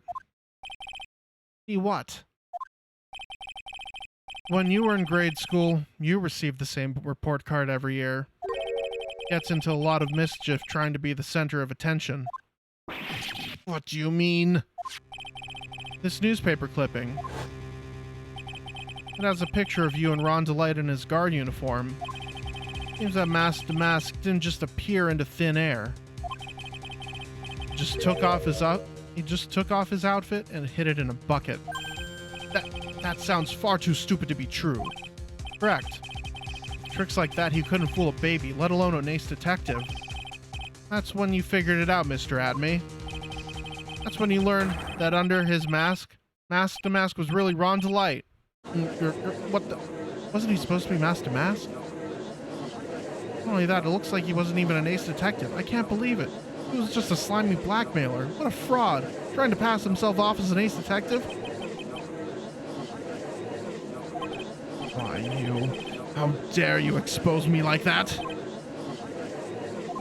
Why, I mean, I've never blackmailed anyone in my life. I'm a famous and proud ace detective, and also Mask. Why can't you understand that? I'm afraid you're neither a proud thief nor an ace detective. You're a blackmailer and a murderer. That is your true identity. Are you? How dare you even imply that I'm just like fools I say not if you're gonna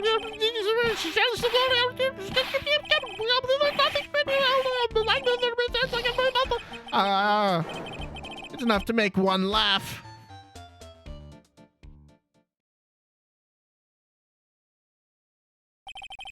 It would seem we've finally arrived at the real answer.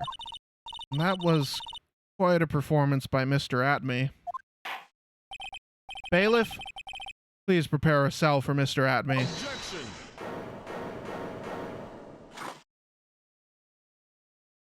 Oh, Jesus. The hammer that strikes too fast has no time to aim. What do you mean? I'm already prepared to deliver my ruling. Allow me to say one thing. I will be the one to judge. You don't get much more in your face than that. It appears that your claws weren't quite sharp enough, Mr. Trite. What do you... It's true that you've proven a lot of things. Things like Luke Atme was a filthy blackmailer. And that he wasn't at Lordly Taylor the night of the murder. That's right, that's why he's the one who killed Mr. Bull... But... there's still one thing you have yet to prove. What's that? Because he wasn't at the warehouse doesn't mean he was at the murder scene. Therefore, if you can't prove that, this pitiful excuse for a man was at KB Security, then I don't see how a verdict can be delivered. No way! Order in the court. Well, Mr. Wright?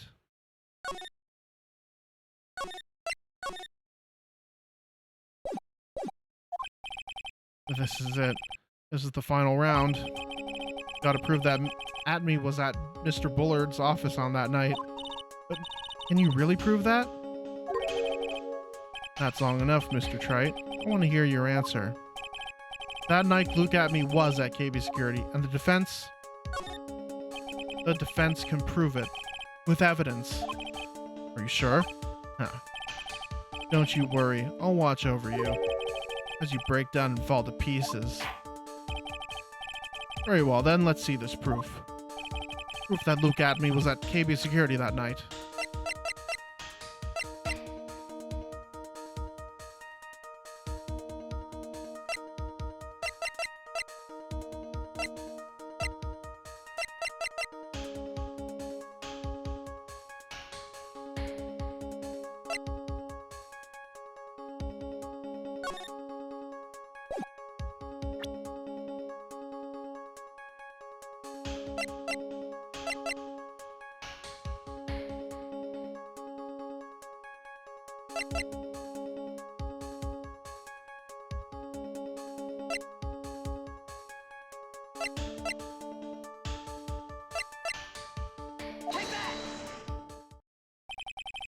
This is the proof. True, that is very important. However, I'm not foolish to think that that will pass for evidence here.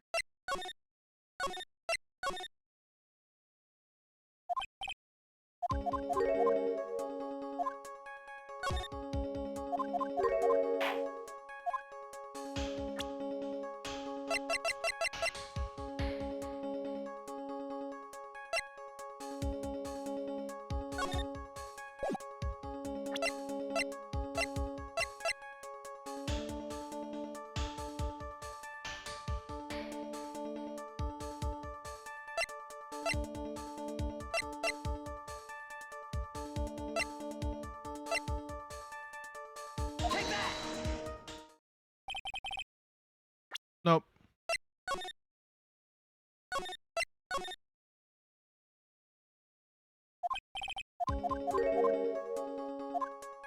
I can prove it, right? I believe I can.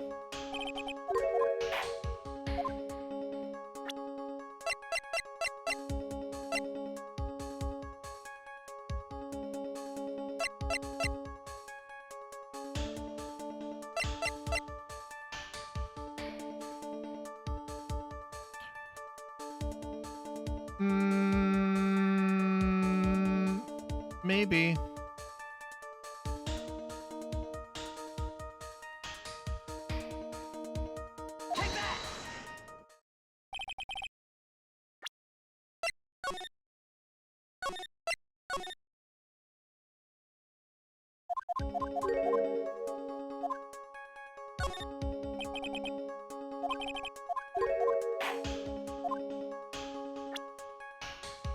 Well, there was no fingerprints on. It says here on the in the evidence that there were no fingerprints. So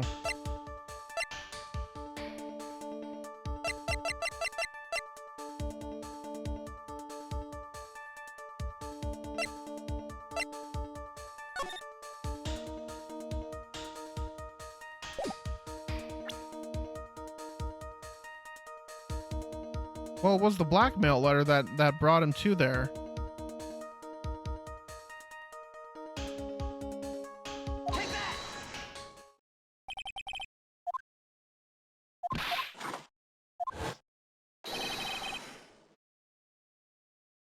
Amazing.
What if I can't prove it? I can't prove it. Just as I thought. But if we hear more of Detective Atmey's testimony. Objection. Unfortunately, that's as far as you go, Mr. Trite. What do you mean? I won't allow for any more testimony, that's what I mean. What? Have you forgotten? Luke Atmey is here after we interrupted his own trial. And you have failed to prove that he committed the murder. I think it's time for this witness to return to his own trial and face his guilty verdict as mask to mask. No. Well now, Sir Lawyer, it seems that love wins out in the end after all. I am the ace detective, and as well as mask to mask. My verdict will verify that.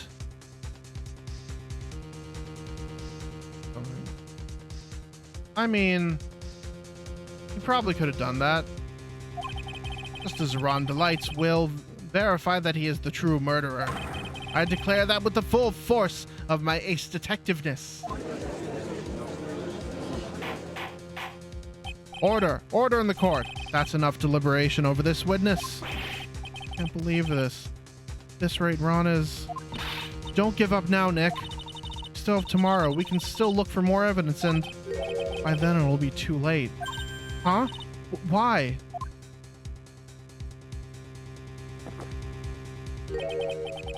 Double jeopardy. One of the basic rules of any court of law. Double jeopardy? Should a defendant be tried and found innocent in court, That defendant cannot be tried again for the same crime. This is a fundamental rule of all courts, and it applies to this witness as much as it applies to anyone else. Mr. Abney will be found guilty in a matter of minutes. Guilty as mask to mask, which means he will be innocent as far as the murder of Kane Bullard is concerned. No way. The fact that you were unable to prove Mr. Abney's guilt of that crime here means that he will never again be tried as Kane Bullard's murderer. Wah.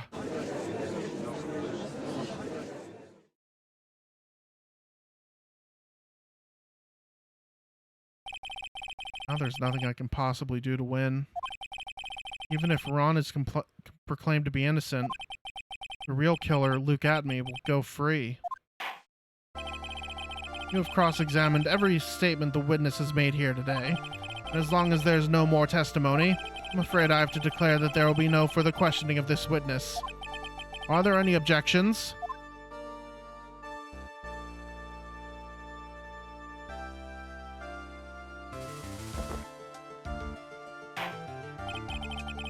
I hereby end the cross-examination of Luke Atme.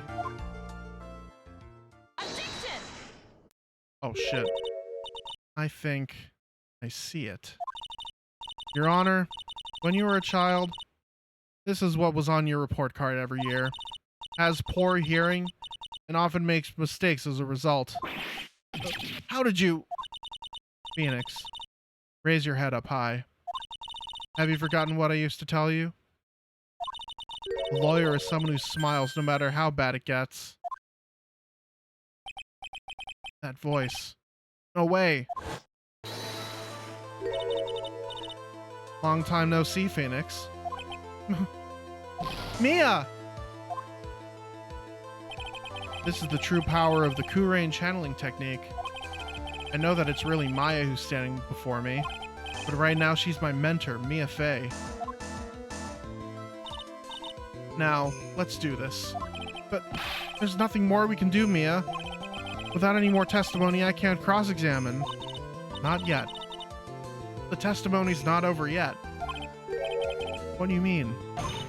Your Honor, just now you said something very interesting. You've cross-examined every statement the witness has made here today. Yes, that's true, but... Unfortunately, Your Honor, you're forgetting something. Earlier, after the last cross-examination, this witness made a number of remarks. Well now, Sir Lawyer, it seems that love wins out in the end after all. I am the ace detective as well as mask to mask. My verdict will verify that. Just as Ron Delights will verify that he is the true murderer. I declare that with the full force of my ace detectiveness. Yes, but these comments appear to have no importance whatsoever. Very well. We shall prove their importance via cross-examination. At any rate, as long as the witness has made these remarks, we, the defense, assert our right to question them. Is that all right with you, prosecutor? Is something the matter, Mr. Godo? Nothing. Oh, Sir Lawyer, it looks like you're one step too late. If you think such falsehoods will do anything to me, look at... Let's hear it. Huh? It's true that the witness made some remarks.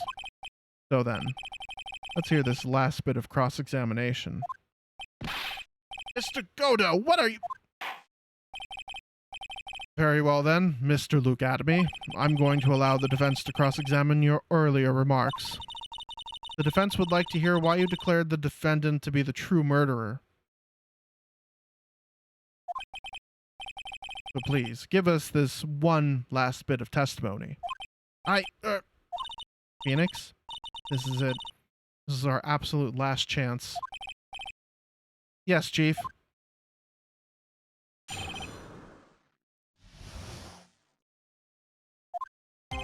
Indeed, it is true that I was not at Lordly Taylor. I had to leave to see about another vitally important request. I had known about the date beforehand, so I had this photograph readied. My brilliant deduction was what informed me that the true culprit was Ron Delight. And thanks to the key card and wallet, it was abundantly clear that he was there. I was also able to make a deduction from the buzzer, which only sounded once. The button did not have any fingerprints on it. Why? The victim would have left prints if he had sounded it, which means the killer sounded it. Mr. Delight was wearing his the mask outfit, which is why he left no prints. And the blackmail letter, the victim likely just mistook the color of the jewel. Zavari! Therefore, all the evidence points to that poor boy. This testimony actually seems to hold up pretty well. The witness's earlier remarks do not appear to have been hastily prepared. All of his points have been explained and none of them seem to contradict anything.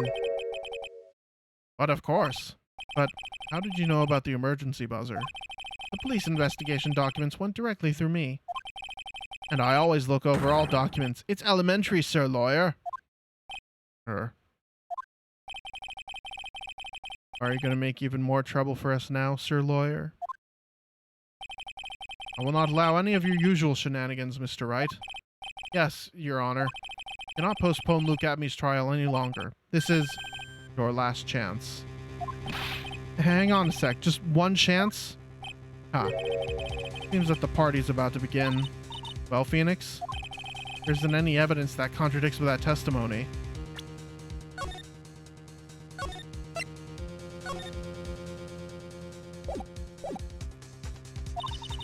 So it would seem.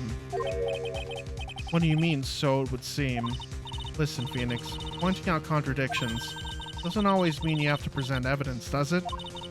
At any rate, this is our last chance. If you can't point out a case-breaking contradiction, you lose. That's all there is to it. Cup number 17. The last cup. It seems like the time has come to put an end to this trial. I have to find a fatal contradiction in this testimony, and I need to point it out without presenting evidence. Which means all I can do is find the contradictory remark and press it. Remember, you only get one chance. Very well then, Mr. Wright. Please begin your final cross-examination.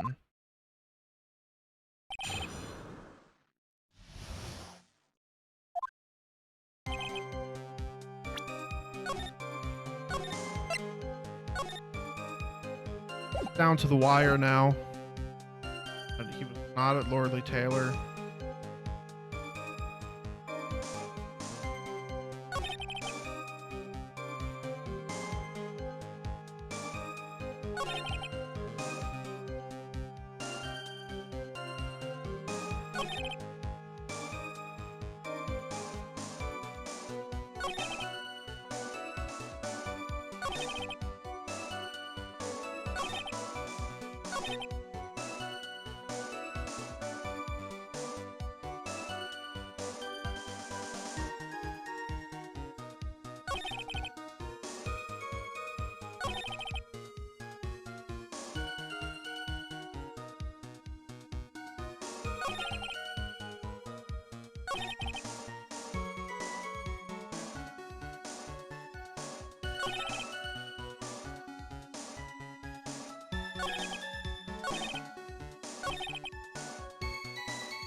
I was also able to make a deduction from the buzzer, which only sounded once. Correct.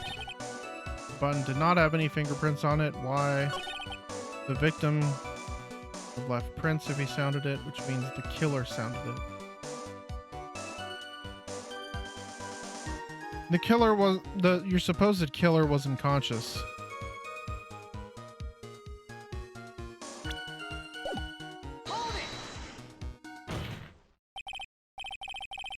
Mr. Adme, about this last remark. Objection. Still don't get it, do you, Mr. Trite? This isn't the time to be pressing the witness on every little statement. But said this before. Still one thing you haven't proven yet. This scum was in Kane Bullard's office that night. And now it's time for me to drink my last cup. Oh shit. Oh shit.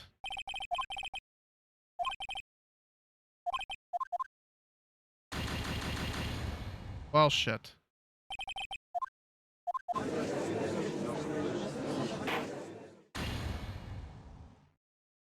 I'll load.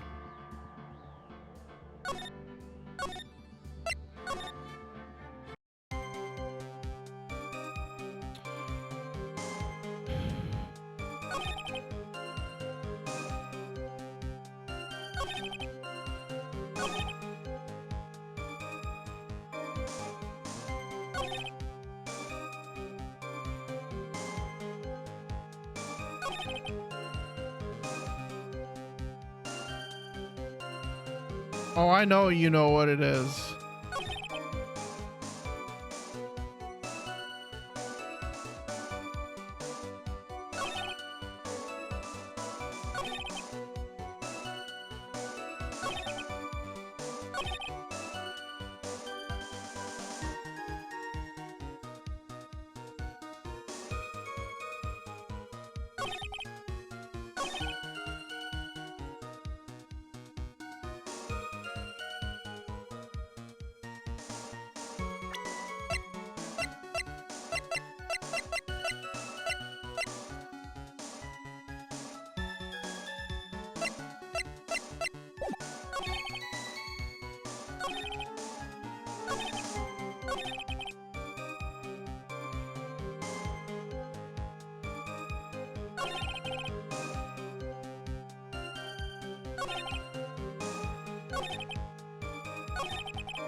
Cross-examination is the only chance I have to nail him. Somewhere there's a huge contradiction, and I've got to find it. As far as I can see, there's no evidence that contradicts his testimony. All I can do is press him.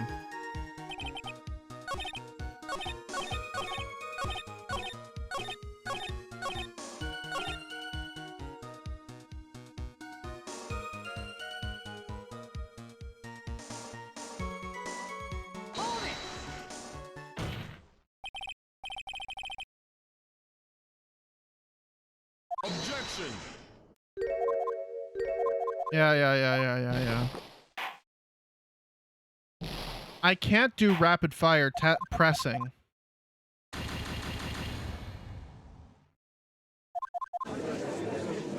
Thank God I did a save right before this or right at the start of this testimony.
1, 2, 3, 4.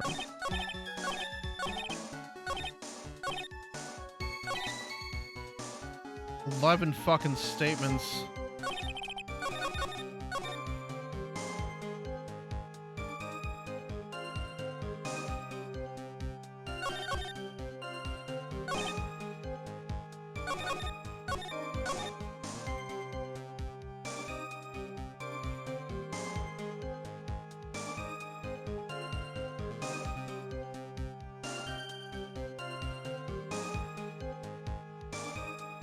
But you were hired to be at Lordly Taylor, that, like, for the exhibit.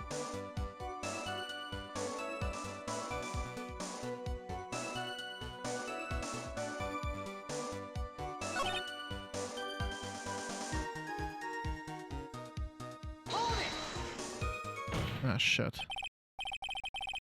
Objection.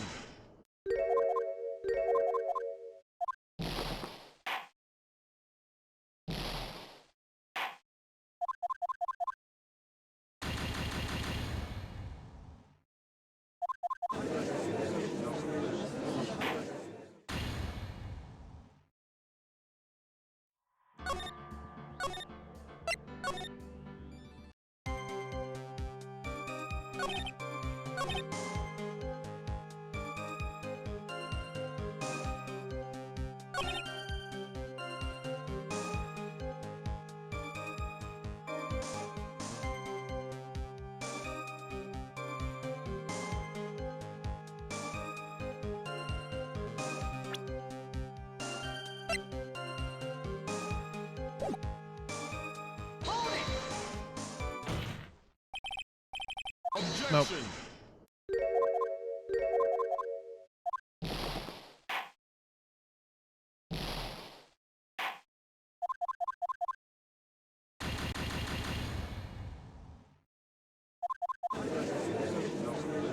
Not that one either.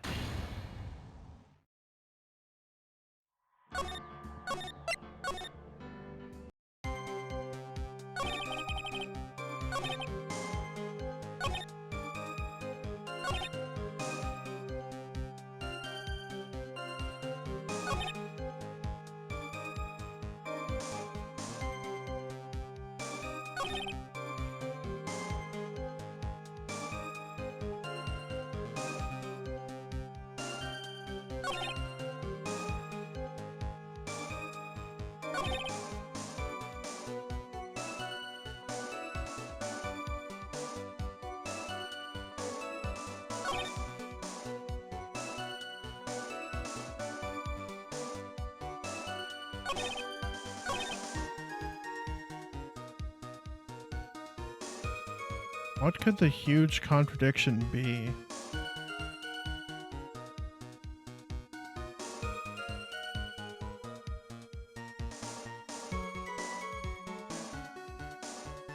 The victim just mistook the... Sure, go ahead. I'm kind of stumped here.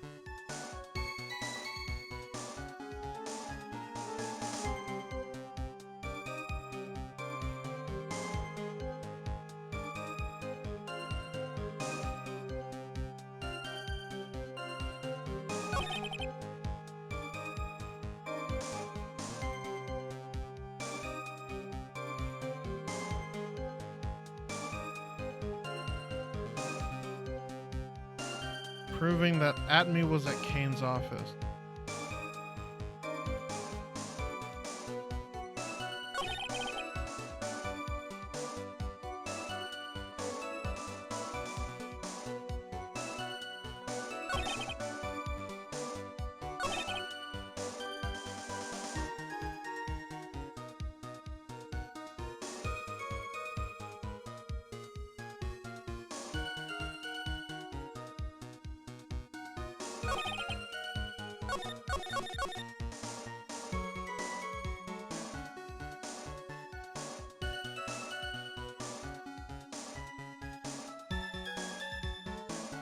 Well, if you weren't at Lordly Taylor, where were you?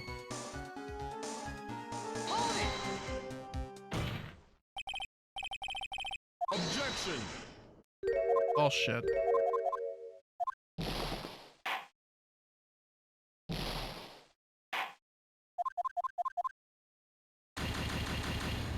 guilt.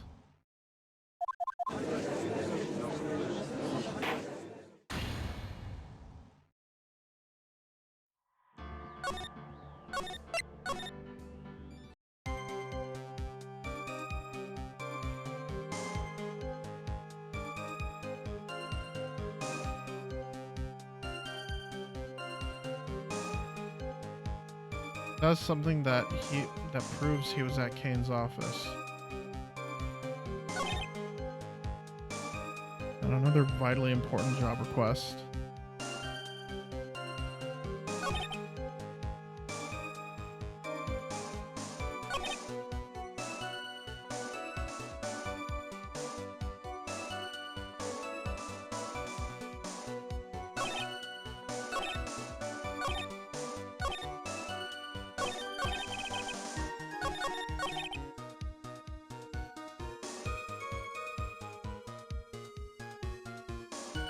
Mr. Delight was wearing his mask-to-mask outfit. How would he know that?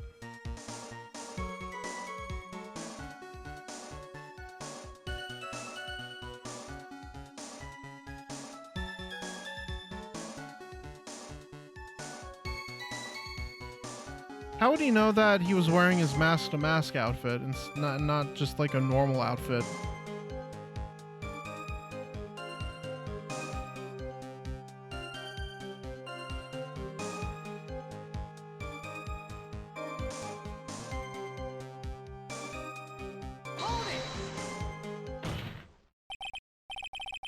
Objection!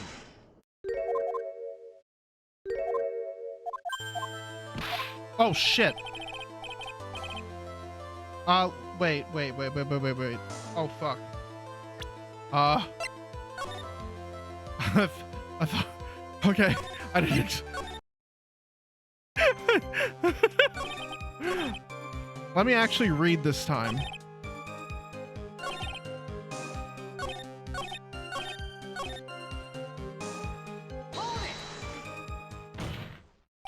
Mr. Abney, about this last remark. Objection!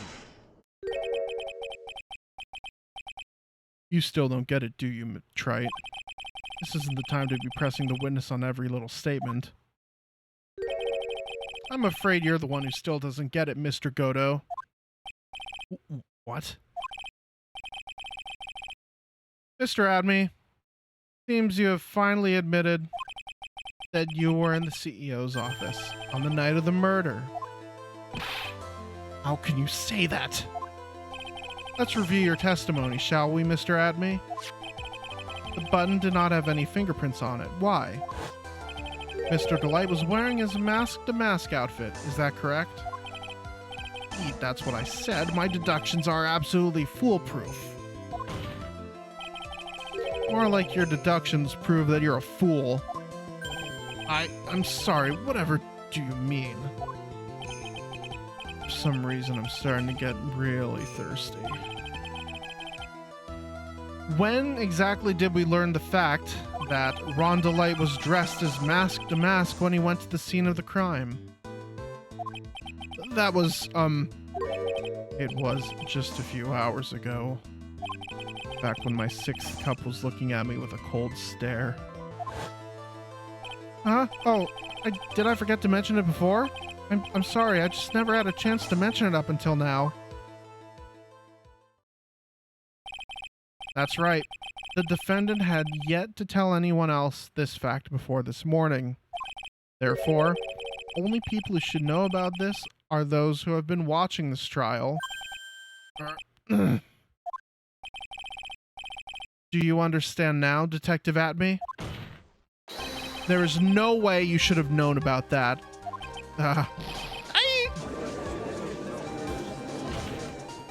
You were in the next courtroom being tried as mask to mask. So then, enlighten us. Just how did you know about that piece of information? Well... Objection! Come on, this detective must have known about it. He probably had plenty of chances to find out beforehand. And it's those chances that I want to discuss next. That night, Mr. Delight was wearing his mask-to-mask outfit. This is one and only one way. Wait, there's one and only one way for Detective Atme to have found that out. Only one way, you say. Please recall, if you will, Mr. Delight's testimony. When I entered the office, there was a suspicious shadow there. For a second, my client witnessed the real killer. Objection. But Mr. Delight never saw his attacker, so there's no way to tell whether or not the real killer was Luke Atme. It's with that statement that I'll turn this case on its head.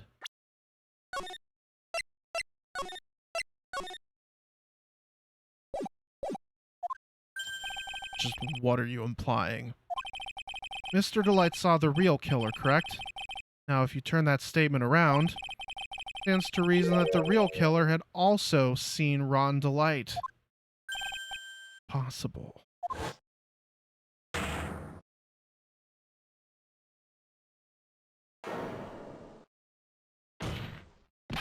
Detective Atme, you saw Mask to Mask at the murder scene that night. You saw him when you killed Kane Bullard and assaulted Ron Delight. That was the only way you could have known what Ron was wearing.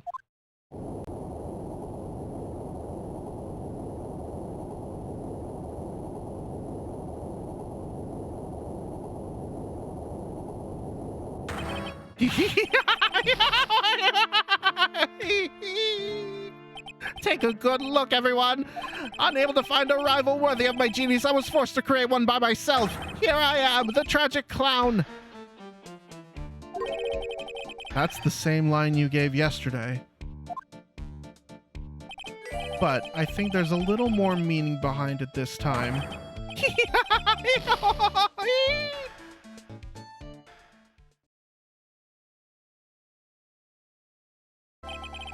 What an awfully complicated incident. Kane Bullard was blackmailing Luke Atme. Kane Bullard was blackmailing Luke Atme, who was in turn blackmailing Ron Delight. And upon killing this blackmailer, Luke Atme tried to frame Ron Delight. He then claimed to be guilty as Mask to Mask in order to escape his true crime. And to that end, he came up with his plan. To use the double jeopardy rule when making his alibi. At any rate, it would seem we finally found the truth. Excuse me. I came perilously close to besmirching the record of an innocent young man. Besmirching him with the title of murderer. Don't ignore me! Oh, didn't realize you were there.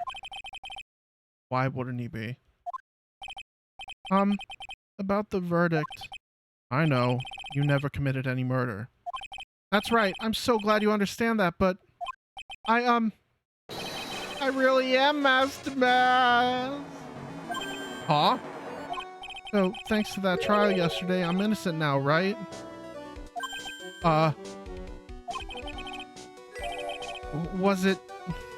was it you said, double jeopardy?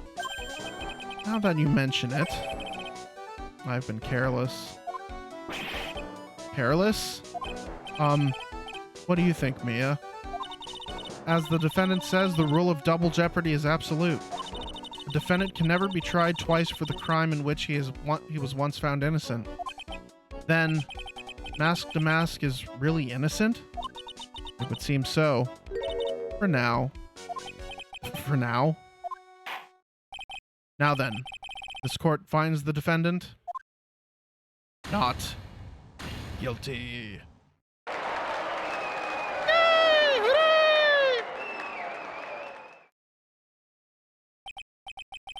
Boy, this is really lucky. Wait, this isn't so good after all. You see, the thing is, I still am Mask to Mask after all.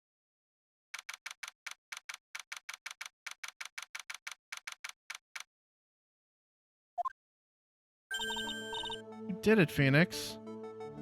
Yes. He was found not to be Mask to Mask.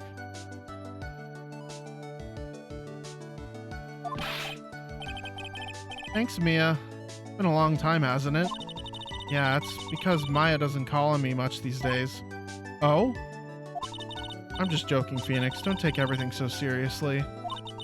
But on the other hand, Maya, He seems kind of torn these days. You mean about becoming the master of the Kurain channeling school? Becoming the master means saying goodbye to our mother. Misty Fae, right? Watch over her, will you, Phoenix? Of course. Well then, see you around. Mia. Ah! Mr. Wright! I don't know what to say.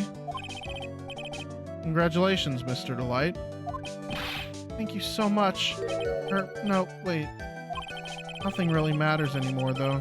Now that all this happened. Come on, just be happy already. Maya. You've been cleared of the murder charges and got off as mask to boot. But in exchange, I lost everything. Huh? What do you mean? Stealing security information from KB Security, becoming mask to mask? I did it all for one reason. For her. You mean your wife, Desiree. She hates criminals more than anything. Come to think of it, she was once held hostage by some robbers, wasn't she? She always said how she hated sneaky criminals. I knew that, but once I got fired from KB Security and lost all the money I had, she wouldn't have any reason to stay with me. I thought she would leave me for sure. So that's why you became mask to mask? Yes, but it's all over now. Broken bowl can never be put back together. Well, I mean, what about an urn? That's not true, right, Nick? Right. Really? Can we go back to the way things were? You'll be fine, and Nick can prove it.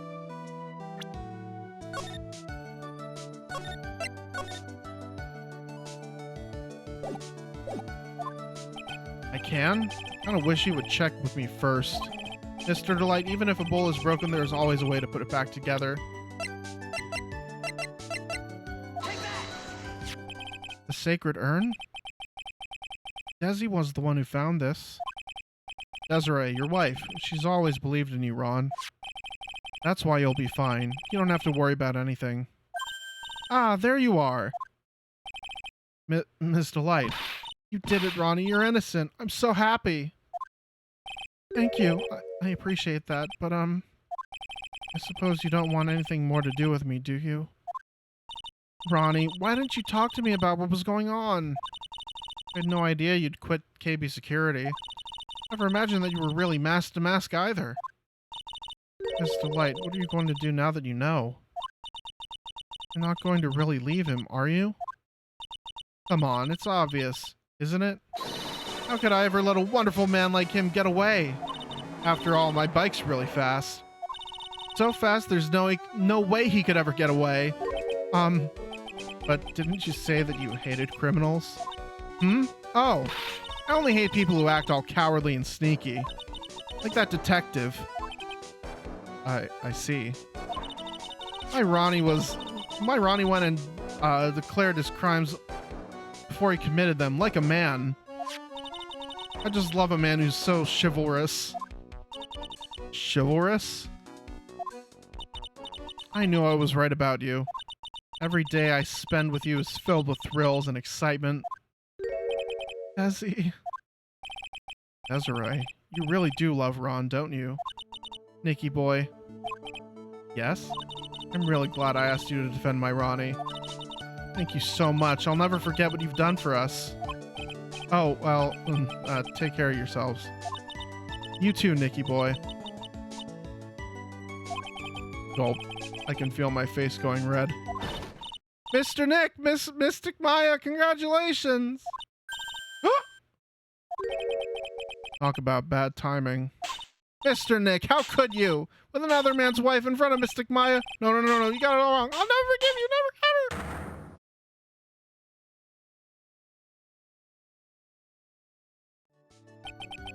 So just as the case came to a close, so too did my consciousness. Ron said, a broken bowl can never be put back together. But I know that's not true. I mean, just look. Here's what a perfect example of one that was put back together even better than before.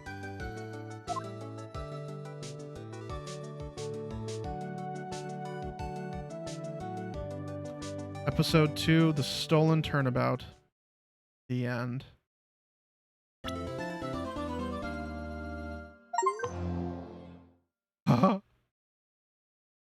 That outfit is so fucking cute. Oh my god. I love it.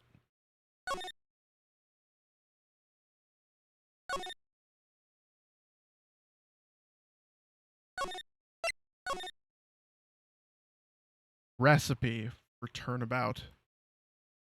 Now to relaunch the game so I have some closing music. Uno momento, por favor. Wow. What an excellent, like... Oh, shit. What do you mean, cloud error? Fuck off.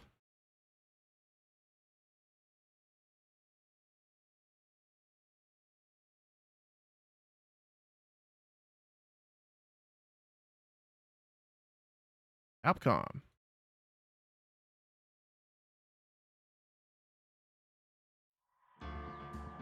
Alright, let's see. Okay, good. Good. Well then. Oh my god. What a fucking conclusion. That was incredible. This game is going well. I'm absolutely pumped because of that case.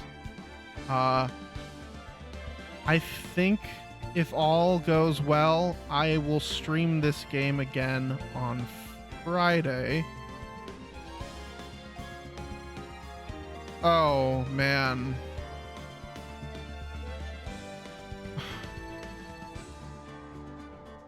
I mean...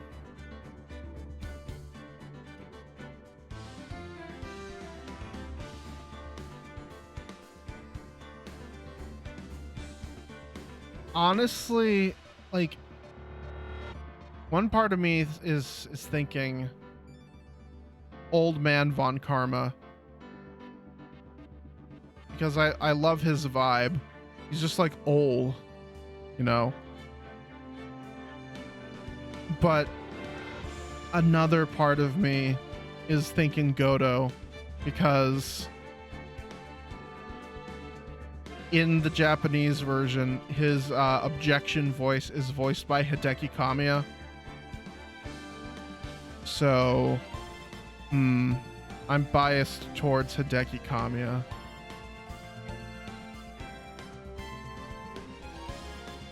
I'd have to... I haven't even gotten through, like... Yeah. I would need to play the other games to really find my true favorite, but this is going pretty well so far. I'm liking what Godo is all about so far. He's pretty cool. Francisco Von Karma is cute, but like, I don't know. I feel like Godo might be more strong than her. Might be more as strong of a character than her, you know? But yeah, I think with that, I will end off the stream here. Thank you all for watching as I got through... What was this one? The Stolen Turnabout.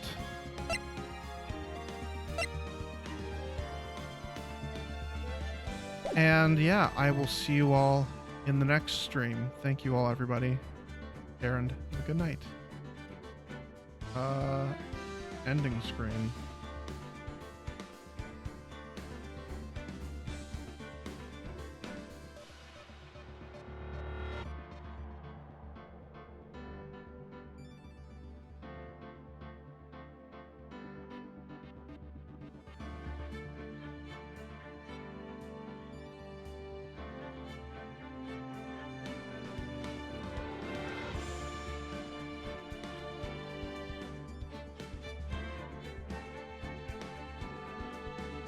Zavari!